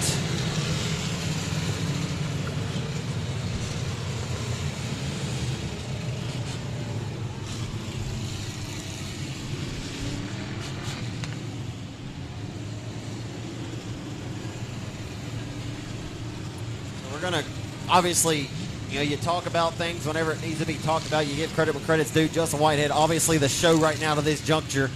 He's come from dead last to 5th in the number 88 car he's never driven before tonight as an express racing chassis, which he's won an express chassis before. That chassis manufactured and built by Shane Hebert out of his shop down in Scott, Louisiana, about 5 miles out of Lafayette. But Justin Whitehead, he's won at Western Flyer, IRPs. And let's get it. If it's got 4 tires and a steering wheel, obviously he can get the job done. Just got his first win of the year just before the month of May gets kicked off here in just a couple of days. But it still continues to be Aaron Roy, your race leader, over his younger brother Adam sitting in 2nd. Can have 2 Aarons out front. Adam sits 2nd. 3rd is Colby Newborn, who's just been on that dominant run he's been on. Just so consistent as Colby Newborn has really elevated himself and become one of the top flight limited modified drivers in the Arklatex region. That there is no doubt. Kenny Turner, the outlier tonight. He's showing that he belongs. 14 car riding up in there. Whitehead had just picked his pocket and rode his way to 4th, but if it goes back to the last completed lap, then that will obviously put Turner back into the 4th spot if that's how it was scored the last time by. Whitehead will be 5th. Bailey Turner will be 6th. 7th is the Mad Hatter Chase Hatton. A good showing in his first night out ever in a limited modified for Colby Newborn. And running out the top 10 is Logan Griffin to the L17 car.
So Alan Clemens, who's sitting down in the grandstand, says that your race leader has 2 broken shocks now. He says he's got good eyes. We'll believe him. Hold on to it if you see it. Laser up, back and away. Aaron Roy, your race leader. Oh, he might have some broken shocks. That thing is shimmy and jiving down it low. Yeah, it's broken. Look at that thing. Look at 35. If he holds on and wins this race, he'll have earned it because he feels like he's in an absolute log wagon right now. Holy smokes. Aaron Roy has 2 broken shocks. Look at that thing. Bouncing up and down. Look at your race leader. The 35. He is holding on for dear life. Turner up out of the group. Look out. Colby down the back, or Connor down the back straightaway. Just gets by Principal Turner. Turner down to the infield. No harm, no foul. Stay clean down to the green flag. If Aaron Roy can hold on as much as that car is bouncing up and down through the corners, he'll have earned it tonight. He's got both hands and both feet up on the steering wheel. That thing is digging, and he ain't got no dig on. Off a turn 4, down the front straightaway, back into turn number 1. Hopefully we're not pressuring that for a second. Single file around the hub of the 67 Texarkana Speedway right now. Down the back straightaway. Aaron is bobbing and weaving, up and down, through 3 and off of 4 this time. That RPM power, keeping him catapulting up front with the race lead. Just trying to hit his mark smoothly enough that he can. Obviously, this thing is very abrasive tonight, just trying to hold on. How is he doing it? Last time by. A 17.968 to a 17.870. Aaron somehow still faster on the racetrack than anyone on the racetrack, but Adam is closing in. Adam is closing in an 18.348 the last time by to an 18.405, so just a few thousandths quicker than his brother was, but Adam's closing the gap. Tick-tock the race clock goes, working lap number 16. 3 laps to go, and Aaron Roy has problems down the back straightaway. Can he hold off his younger brother, Adam? It's hitting up for the race lead through 3 and 4. Adam is bobbing up and down off of turn number 4. Can he do it? Corey Clements. Into turns 1 and 2, Whitehead takes a peek under the inside of the number 36 of Colby as Bailey peeks back to the outside of his cousin Justin. Oh, he shut the door down the back straightaway. Whitehead off the back straightaway into turn number 3. The Mad Hatter takes advantage. And how about Brandon Brown all the way from the tail back up inside of the top 7 in 32. Look at what Aaron Roy is doing right now off the exit of 2. That car is broken. He's trying to hold off for dear life. The 8-time track champion. Look at that thing. Off of turn number 4. Down the front straightaway with 2 laps to go, ladies and gentlemen. Can he hold on? Live and on demand on RaceOnTexas.com. You're looking at the 8-time track champion here in Mandeville. Hold off his younger brother, Adam, down the back straightaway. Adam, who's won 3 in a row at the Architect Speedway coming into this weekend, is bunching up the rest of the field on back. Here comes Adam for the race lead. The white flag is out. The final lap into turns 1 and 2. Aaron trying to get through. Rolling through the ruts. Down the back straightaway. Into 3 and 4. Get your cameras ready. Into turn 3 and 4. Trying to hit his marks for the final time. Adam's going to sit at full third to the outside. It won't be enough. Adam Roy's going to win it tonight on no shocks on the rear in 35. Wow.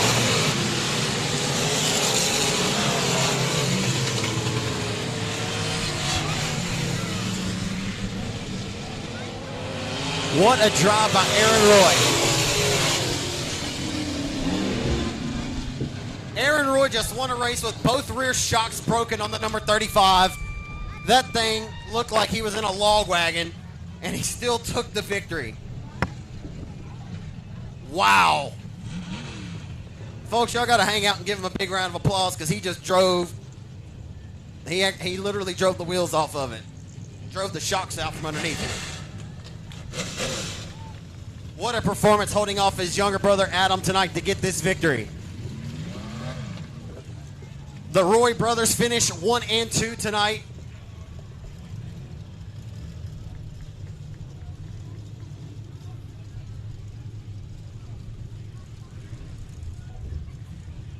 So getting ready to climb out of the Presto Magic Clean. Family Medical Associates, Texarkana Emergency Center, Pate Automotive, IRP Chassis, everyone. Give him a round of applause, your 8-time track champion, Aaron Roy, out of Red Lick, his first win of the season. Gotta love to see him fired up. Aaron. Aaron, how did you do it? Both of your rear shocks were broken on the race car. This thing was bouncing up and down. Your brother gave you all it was worth on that last lap. How did you do it, man? How did you hold on? I just held it on the floor. What? Tell us what you're going through as the driver, though. What did it feel like behind the cockpit? It felt like I was riding in a basketball. And that's what it looked like, my friend. Did you think that you were going to be able to hold on whenever you developed the issue? I really didn't. We had that caution with 9 to go, I believe. I really thought they was going to come by me like I was sitting still. But somehow I was able to just hug that bottom, and I guess they couldn't go around me on the outside. This is one of those stories you'll look back on, maybe 10 years, you'll say, you remember the time I beat Adam when I had no rear shocks on the race car? I mean, you've won a lot of races at this racetrack. You've won 8 track championships. This is your first win of the year, man. I know it's got to feel really, really, really good right now. But, man, it's the one you'll look back on and be like, you remember that time? Yeah, I'll remind Adam, too, when we get in the infield. He knows. Hey, the left rear quarter panel's kind of scrunched up on the race car over there, but, hey, you held on, man. I couldn't believe it. I appreciate it. Absolutely. Let's hear about the great folks to help you out. And I need to thank Presto Magic Clean, D Wraps, IRP, RPM, Paid Automotive, Texarkana Emergency Center, Family Medical Associates, and especially Texas Back Institute, because I needed them rods in my back for that race. Who's doing the shocks these days? Kay Dillard, he did the front ones. I don't know who did the back ones now. I'll give him a text and say you're gonna need revalve and get some new ones out here. Yeah, I really do appreciate his help. That makes the car a lot better. I need to thank my mom, my dad, my wife, my kids, and everybody that helps at the shop. That was a thrill to watch, man. Congratulations. You've always been a hell of a driver, but you got up on the wheel and earned that one, my friend. Man, I thank you. There he is, folks. Aaron Roy out of Red Lick, tonight's limited modified feature race winner. Raise your hand if you think he was going to hold on and win that race. I didn't know. I mean, like he said, he looked like he was in a basketball. That was a wild ride, Clyde. He had Bonnie along the ride with him.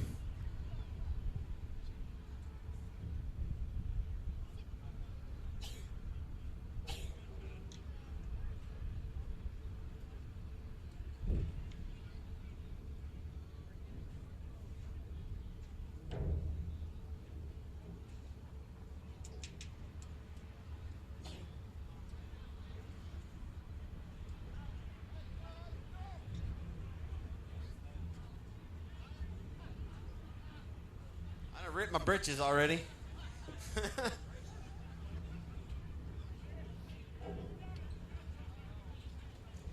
Give him a hand one more time, folks, so we can soak it all in as he climbs back behind the wheel of the number 35 car and heads to the pits.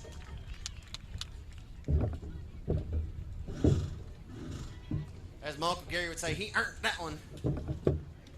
He earned it. Anybody else got a crazy Uncle Gary? I do.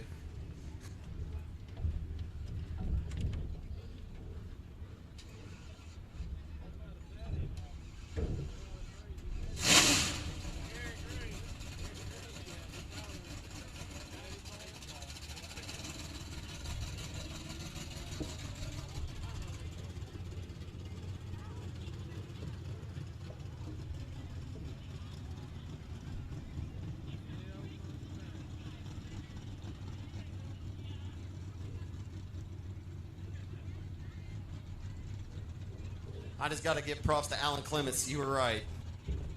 He called it before it ever started, Bill. He said he's got 2 broken shocks. That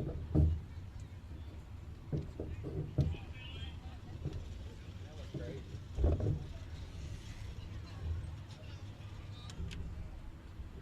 Don't forget, folks, the front-wheel drive tuner is still racing for $1,000 to win tonight, so y'all don't head out anywhere. I know it's gotten to be a little bit later night than we were hoping or anticipated.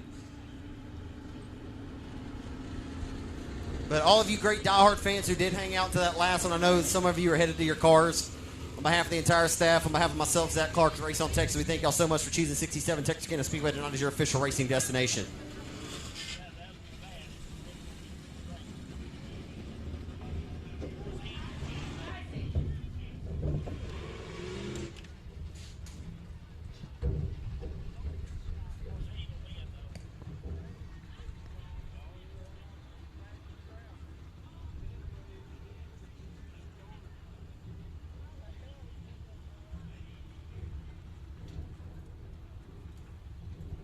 Is your car loaded?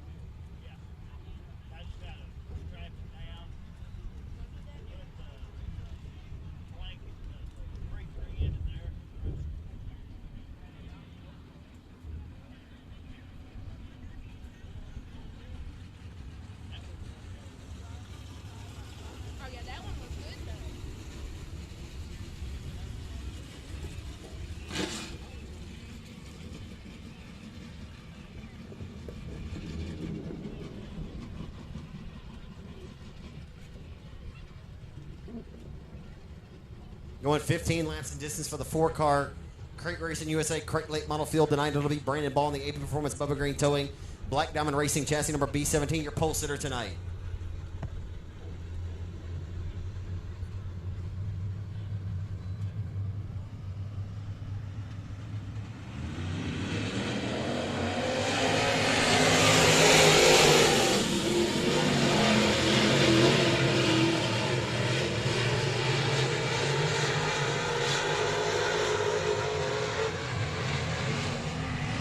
The opening lap of this one, it's going to be Ball leading lap number 1. 14 to go, 1 lap score. Leading the turns 1 and 2. Ball with the race lead at B17.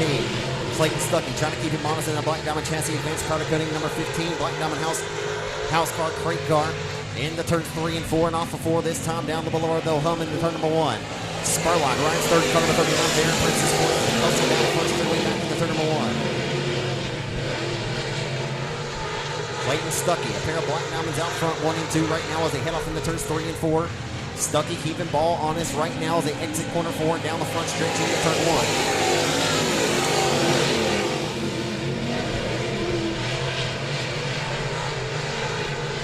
1. Bouncing through the holes on a very abrasive 67 Speedway here on opening night to kick off the season. Off the 4, Stuckey right there within striking distance. Head off into turns 1 and 2. Ball able to get through the holes just a little bit better at this juncture of the race as they head down the back straightaway into turn number 3.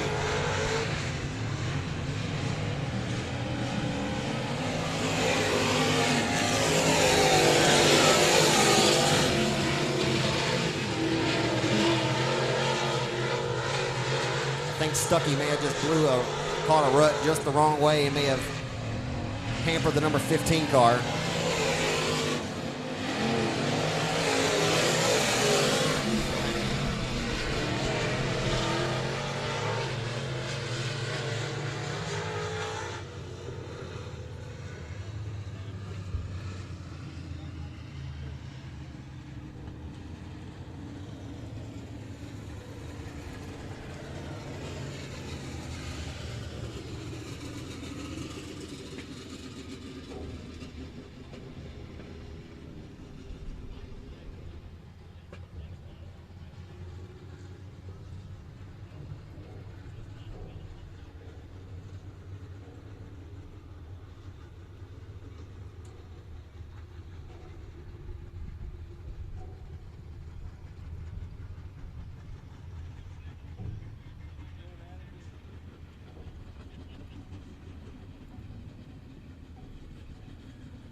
$1,000 to win for the front wheel drive 4 cylinders coming up next.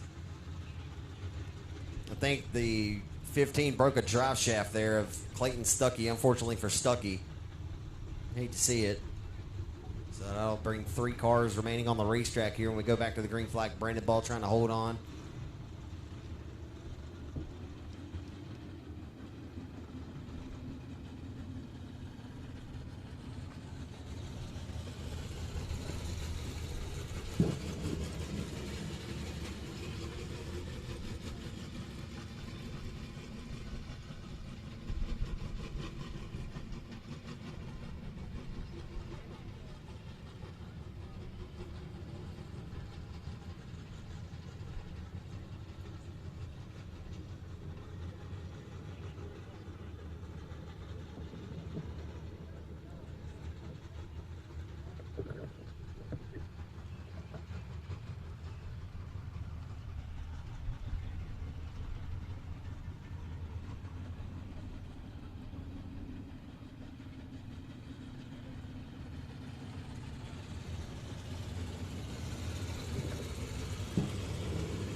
Going green the next time by. Brandon Ball in the Black Diamond Racing chassis number B17 will take us back to the green flag.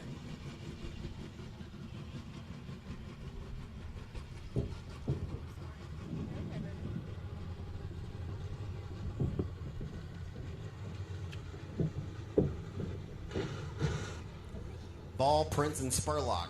3 cars left on the racetrack as the unfortunate chain of events there for the 15 of Clayton Stuckey. Ball back on the loud pedal off of 4. We're backing away here in the crate late model feature with 6 laps scored at 54. Prince trying to keep the B17 honest here on this restart. Just can't get straight off the exit 2. Many times a winner here in the limited modified division from 2018 to 2020.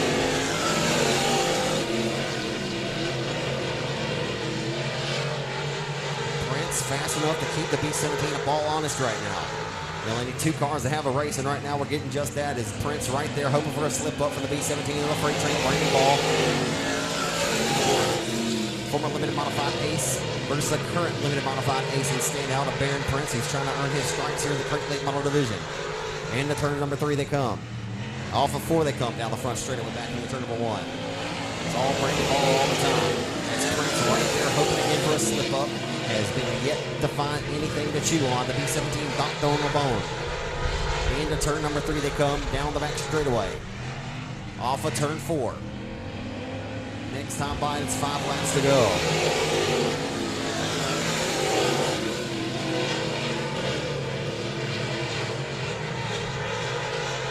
Ball continues to hold on to the race lead. Has found a pretty good groove right there to the middle line of the racetrack.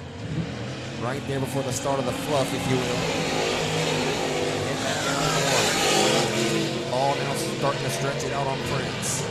Heading down the back straightaway to turn number 3. Brandon Ball stretching it out by a couple of car lengths on that last lap as he executes off of turn number 4 flawlessly down the boulevard in the Black Diamond Racing chassis on B17. 2 to go the next time by for the freight train. He'll head down the back straightaway. Prince still hoping for a slip up. Can't find it. 2 to go this time by for Brandon Ball.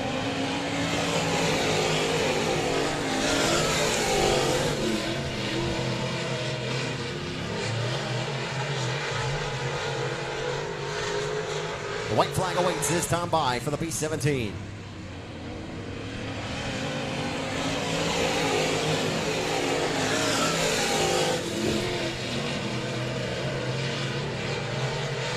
Driver to the Team 5 Enterprise AD Performance, Bubba Green Towing, Black Diamond Racing chassis number B17, formerly from Farmerville, now out of Texarkana, Brandon Ball, your Crate Racing USA Crate Late Model Feature Race winner on opening night.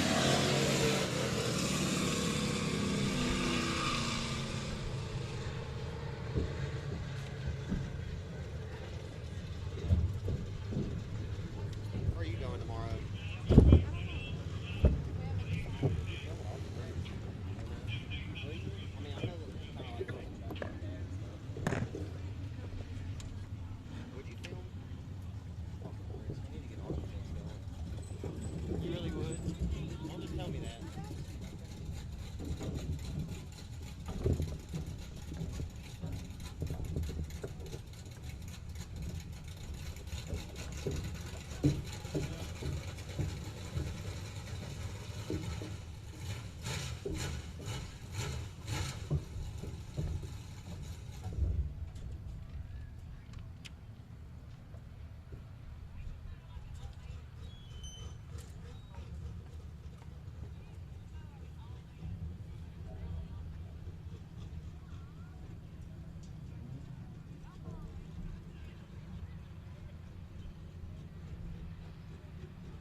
No, they didn't have a super large field tonight, but this driver did everything he had to do. He'd probably been tough to beat if we had 20 cars.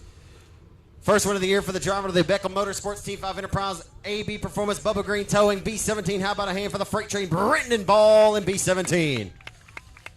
Well, Brandon didn't have a super large field, but Baron Prince kept you honest, and Clayton, before he threw a drive shaft, kept you honest there for a few laps. You just trying to roll through the less abrasive part of the racetrack, man. You're able to hold on. Yeah, track's a little rough, but hey, fresh clay, you know, you got to work it out. It's going to be good once they get it once they get it straightened up, it's going to be a really good racetrack. And what about all the other great improvements they've done here? I mean, it almost looks like a brand new racetrack, doesn't it? Oh yeah, it's like you rolling in East Bay out there. I mean, you got palm trees and lights everywhere. We really appreciate them doing all this. It looks nice out here. Absolutely, man. Let's hear about all the great folks who help you out in this race car. I got to thank my father-in-law, Bubba Green, my wife, Tiffany, my nephew, Hunter. He's been thrashing the last couple of weeks with me, helping me get up and down the road. We got a hole in the radiator there after the heat race, so we went out there thrashing, trying to get it back together.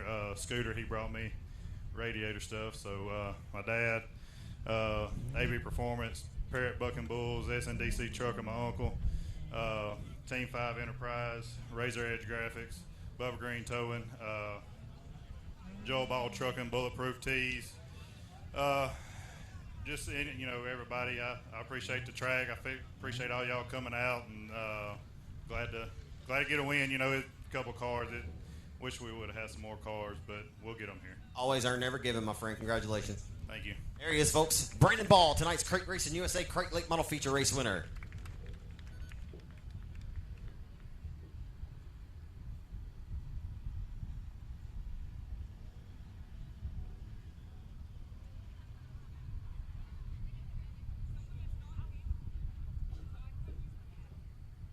$1,000 on the line here for the front-wheel drive tuners here in just a moment.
Front-wheel drive, four-cylinder main event for $1,000 on the line.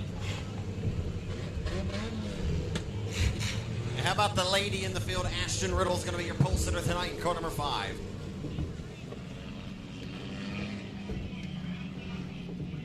You really will film at Architects? Are you sure? Yeah, Dad said he's not ready.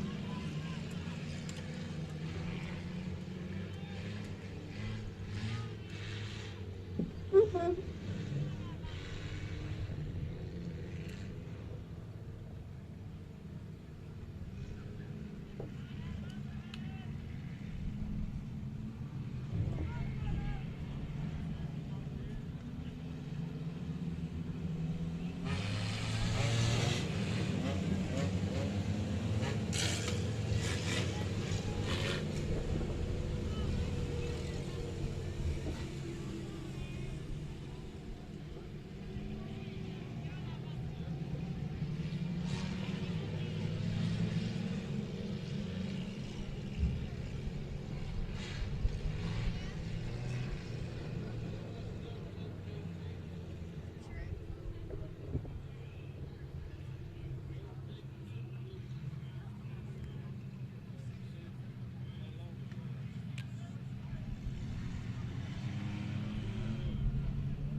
20 laps in distance, and Ashton Riddle is going to be your pole sitter in the F1 powered number 5 car.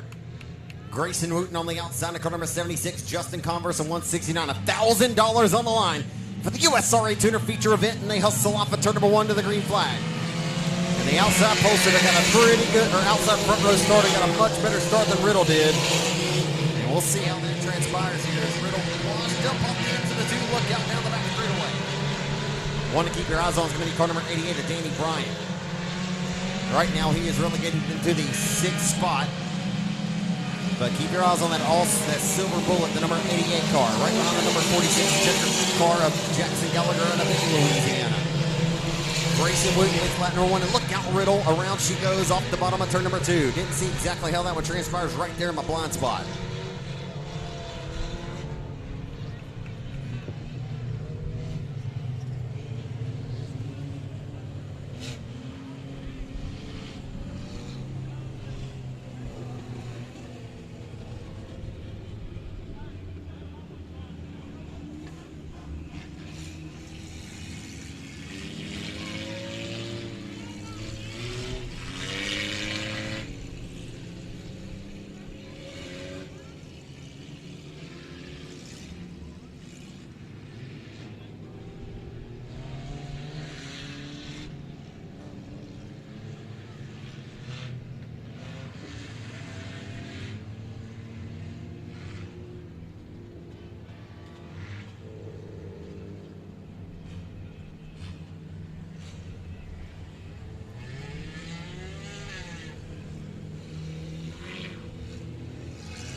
Lights are out. We're going back to the green flag, and now Justin Converse finds himself on the pole position at 169.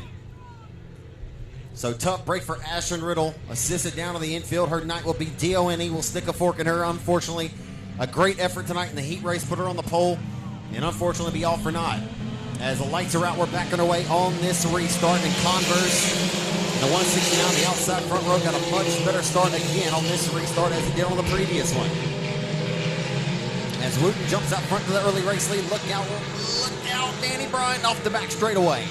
Danny B off the back straightaway in car number 88. He gets back onto that silver bullet. We'll keep our eyes on him. Lost a couple of wholesale spots here. $1,000 hangs in the balance. Look out, number 60 down to the infield. That's Aaron Strome. No harm, no foul. He's out of harm's way. We'll keep onto the green flag here as they head down the back straightaway into turn number 3. It's all Grayson Wooten all the time right now to this juncture.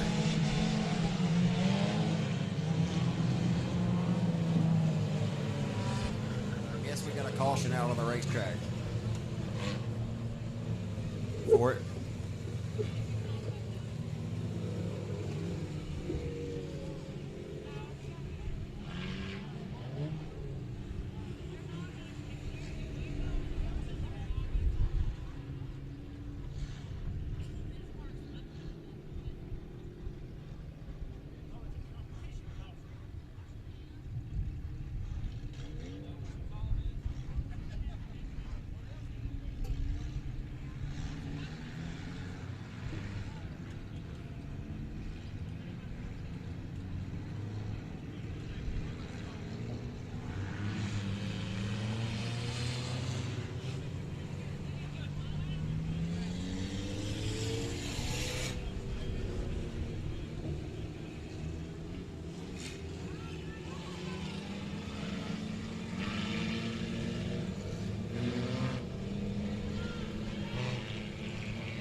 did get a lap scored into the history books that time as Grayson Wooten leads the first lap at car number 41. 169, Justin Converse holding steady, trying to find his lane and his niche around the racetrack right now. Everybody trying to find it. And you'll find Luke Wheat is having a stellar run tonight in the 32L car, the Architects Animal Clinic entry. Luke Wheat in the 32L on the podium right now in the 32L car. Jackson Gallagher, the feature winner at Architects Speedway a couple of Saturday nights ago out of Benton, Louisiana, car number 46 is fourth. Danny Rambo's fifth in car number 4R. And the silver bullet of Danny Bryan, a feature winner here last season, went off the back straightaway, came back on, lost a couple of wholesale spots. He made them back up. Made one or so up. We'll be going back to the green flag, I believe, the next time by.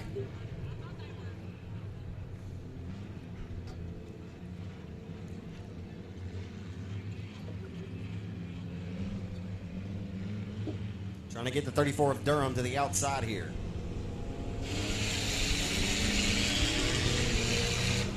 We got it.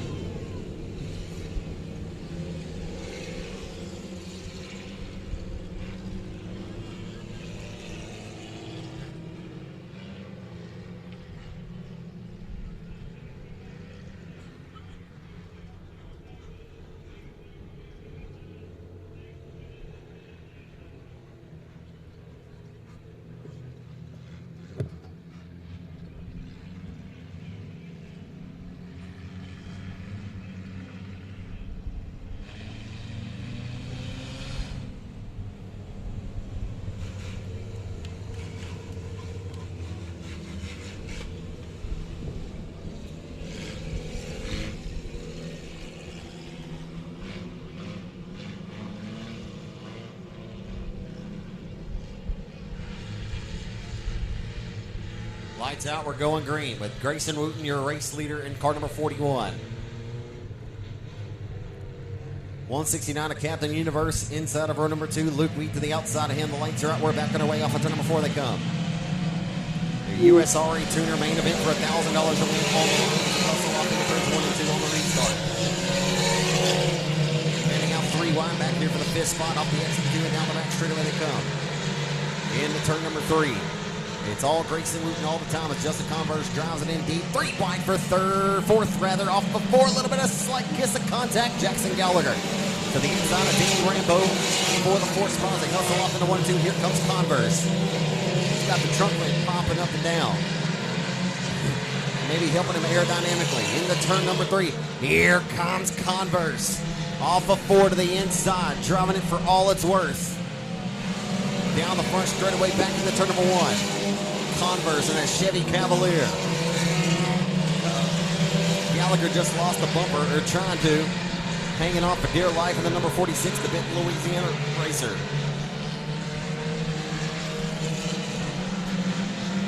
Off of 4, Wooten still leads. Gallagher hanging on. That rear bumper flying in the Mandeville night. Just a matter of time before it comes off of that race car. There it goes, and we'll get a caution for debris up there into the top groove of the racetrack. Jackson Gallagher, and he just exited the racetrack abruptly as well. And the caution is back out on the racetrack. Oh my goodness! Oh my goodness, that was a hard hit.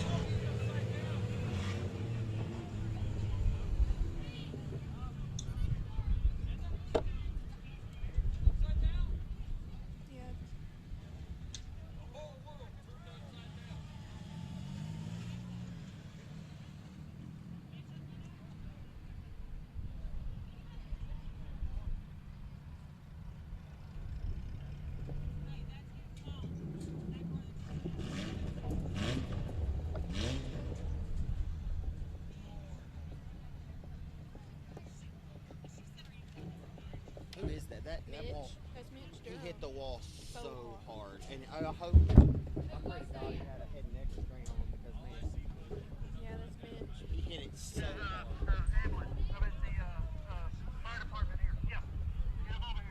He hit the wall. Hey.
get down and back up. You can come in here and sit down.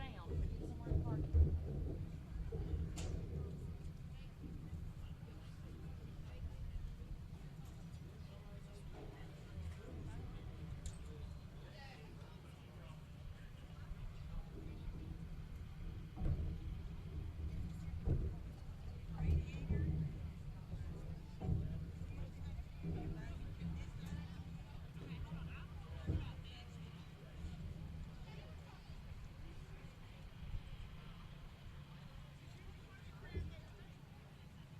What are they saying now, Mom?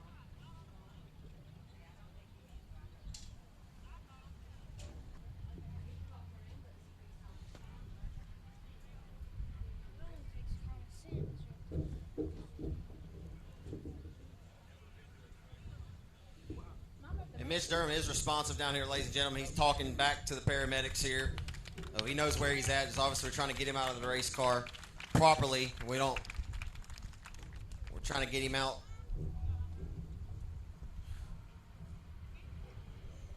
If any of you folks saw that, I'm sure you did. It was a pretty hard hit.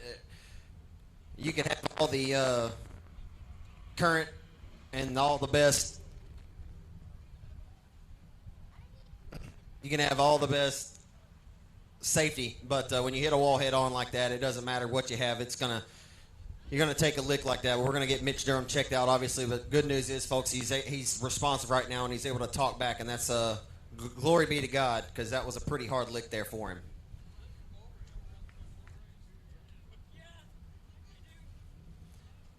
If you're not track personnel or anything, need you off the front straightaway though, please.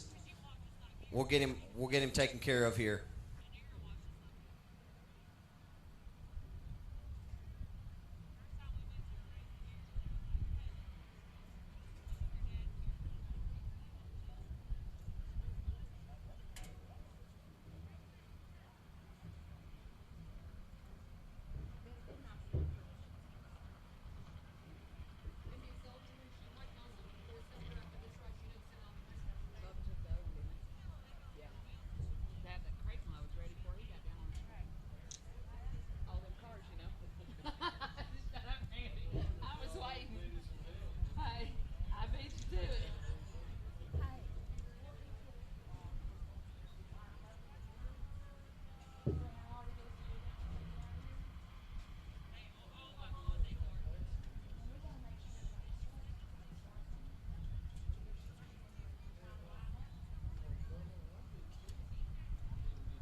You know what I mean. That's back with her area. That's where she is. That's what you told me that. She's something else. Linda said she goes back to her home.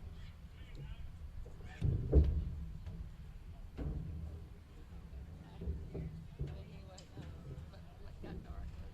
Mama, please come on.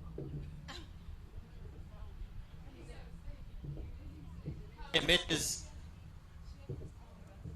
alert and awake, talking back to the track personnel here. We're getting onto a stretcher here. Just trying to do everything we can to keep him in one piece and getting checked out further here in just a moment. Race fans, we appreciate you guys for hanging here with us, and we just say a prayer here for Mitch Durham for his health. And God be the glory, looking over him. No weapon formed against him shall prosper, Lord. In Jesus' name, amen. Well, if you've been around this sport long enough, you'll see some crazy crashes. Some of the ones that don't look that bad end up being the worst, and some of the ones that look terrible may not be that bad. But obviously that wasn't very pretty, folks. But we are getting Mitch Durham checked out here.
teach you what not to do.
Well, folks, we're going to take Mitch Durham to get checked out.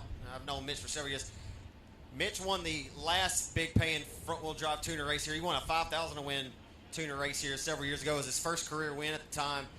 I did just peek my head in there and I said, Mitch, do you want us to keep racing? And he said, hell yeah, brother. So we're gonna finish this thing off tonight. All right, folks. The man himself getting toted to the hospital told us to keep on going. So we have his blessing.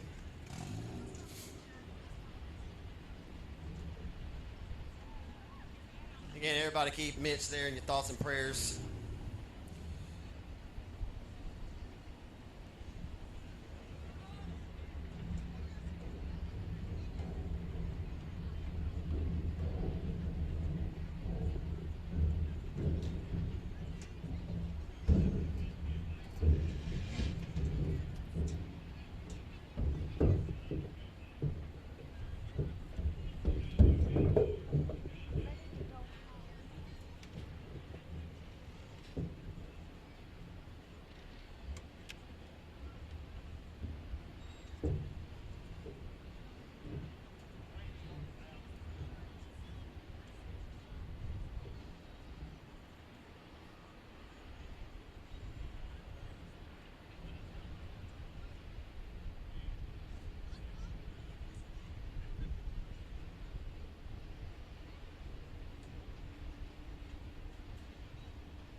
I can do it. Well, because we're live, I mean, I don't know how many people are still watching, but Chris messaged me and he said, "Are y'all still? Are y'all done?" I was like, "No, we had a little incident."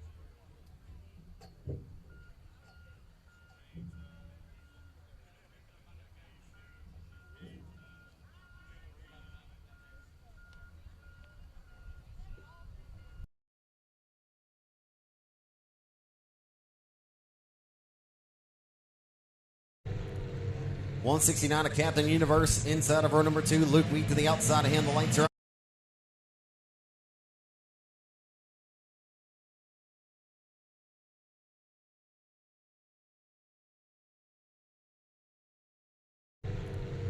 $169 of Captain.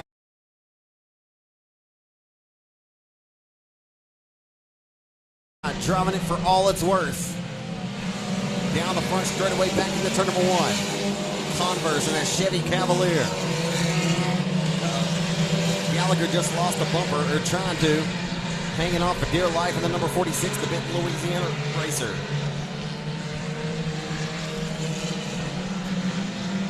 Off of 4, Wooten still leads. Gallagher hanging on. That rear bumper flying in the Mandeville night. Just a matter of time before it comes off of that race car. There it goes, and we'll get a caution for debris up there into the top groove of the racetrack. Jackson Gallagher, and he just exited the racetrack abruptly as well. And the caution is back out on the racetrack. Oh my goodness! Oh my goodness, that was a hard hit.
If folks going to continue this USRA Tuner Feature event, $1,000 to win. Thank all of you diehards for hanging out here.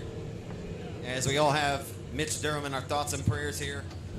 And we ask no weapon formed against himself prosper. And he'll get all good news that he's looking for as he heads to the Wadley Regional Hospital here. But he did tell me, hell yeah, brother, to keep on racing. So we'll keep it going with Grayson Wooten out front with the race lead.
major event here at the 67 Texarkana Speedway. Justin Converse trying to find a route down to the inside of the racetrack on the 41 car. Grayson Wooten as they work down to it. Danny Bryant taking a peek down to the inside for the 4 spot. Into turn number 3 they come.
They're doing it over the race leader, the midpoint of the back straightaway, down the back straightaway. Danny Bryant has worked his way to the top spot in the turns 3 and 4.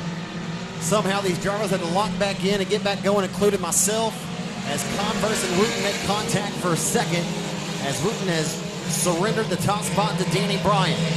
Bryant down the back front of the now starts to separate himself in car number 88. He wants $1,000 to take back to Houghton, Louisiana tonight. Over to the top of the boot, baby. Off of turn number 4, Converse sings it in deep into the bottom side of the racetrack, inside of your second place car, Grayson Wooten, as he has got company to his back bumper as well in the turn number 1. Luke Ween still keeping him honest. Candace Roberts well off the pace on the bottom groove of the racetrack. Converse off the back straightaway as they squeeze by the outside of the lap traffic of Roberts. 41 of Wooten bouncing through the holes in turns 3 and 4 in the exit corner number 4. Great race going on for second as Danny Bryant making a snoozer now out front in 88. The Silver Bullet is singing a song out front here at 67 in Mandeville tonight, working down to it. A hell of a race for a second. If this was the battle for the lead, we'd be loving what we see right now with $1,000 that hangs in the balance. As Danny Bryant out front minding his own business out front with the lead in car number 88. These guys are waging a war. Wooten going at it with the 169 of Converse as well as Luke Weed. Off the exit of 2 and down the back straightaway.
Backing away on this restart, Justin Converse trying to throw everything he's got at the 88 of Danny Bryant for the race lead is into the inside for the top spot.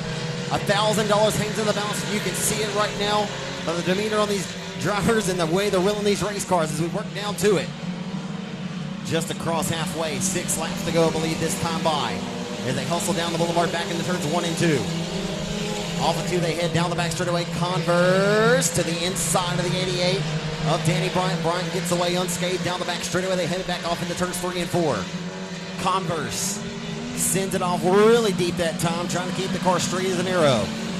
They hustle down the boulevard back into turns 1 and 2. The 88 of Bryant now singing a song out front, carrying the tune off the exit of 2. Well, the restart looked very good and comfortable for the 169. I can't say anything's comfortable, but he looked as good as he's had at a stab for the race lead at any juncture to this race as Converse throwing everything he had on that restart.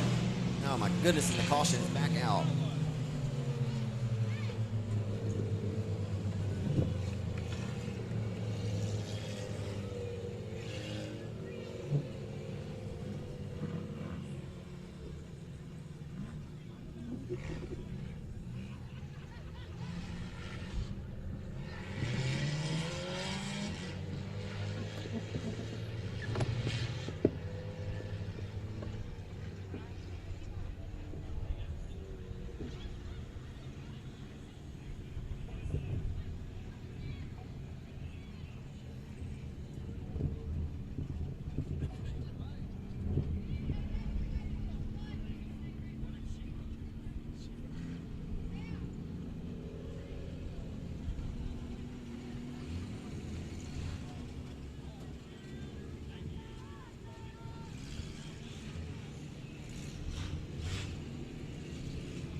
Back it away. We'll see what Converse has. They'll throw another ditch effort down to the inside of Bryant. Bryant holds him off down the back straightaway on the first lap on this ensuing restart. Bryant trying to hold on in an abrasive 67 Speedway racing service on night number 1 of the Grand, reopening the all-new 67 Speedway.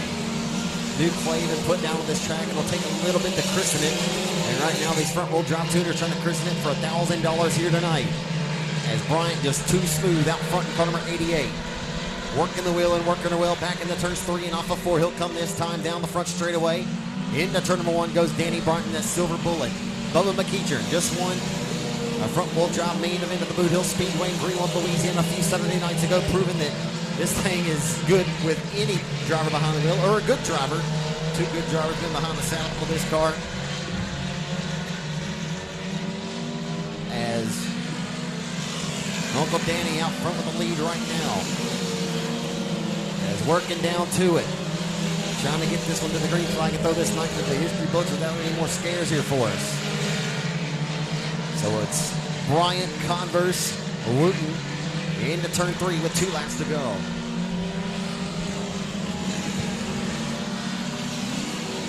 One and a half laps to go when Bryant meets the midpoint of the back straightaway, just trying to hoping the car holds serve from this point on.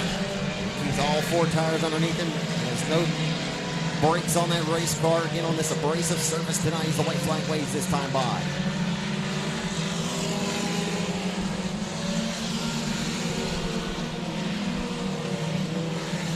Final time down the back straightaway for the driver of the Foxworth Welding. Marsalis Motorsports, number 88 from Houghton, Louisiana. He'll win your opening race of the 2022 season here at the all-new 67 Speedway. And for $1,000, Danny Bryant wins it tonight. Bryant is far back as 8th at one point in this race.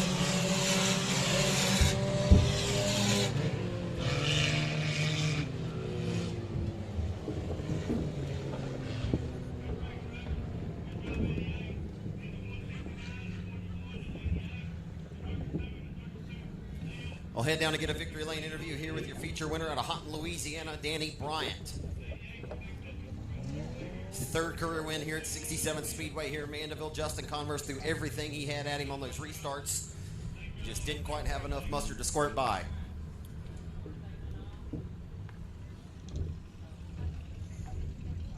On behalf of the Wizenant family, we thank each and every one of you great race fans for making your way out here to 67 tonight. I'm Zach Clark with RaceOnTexas.com.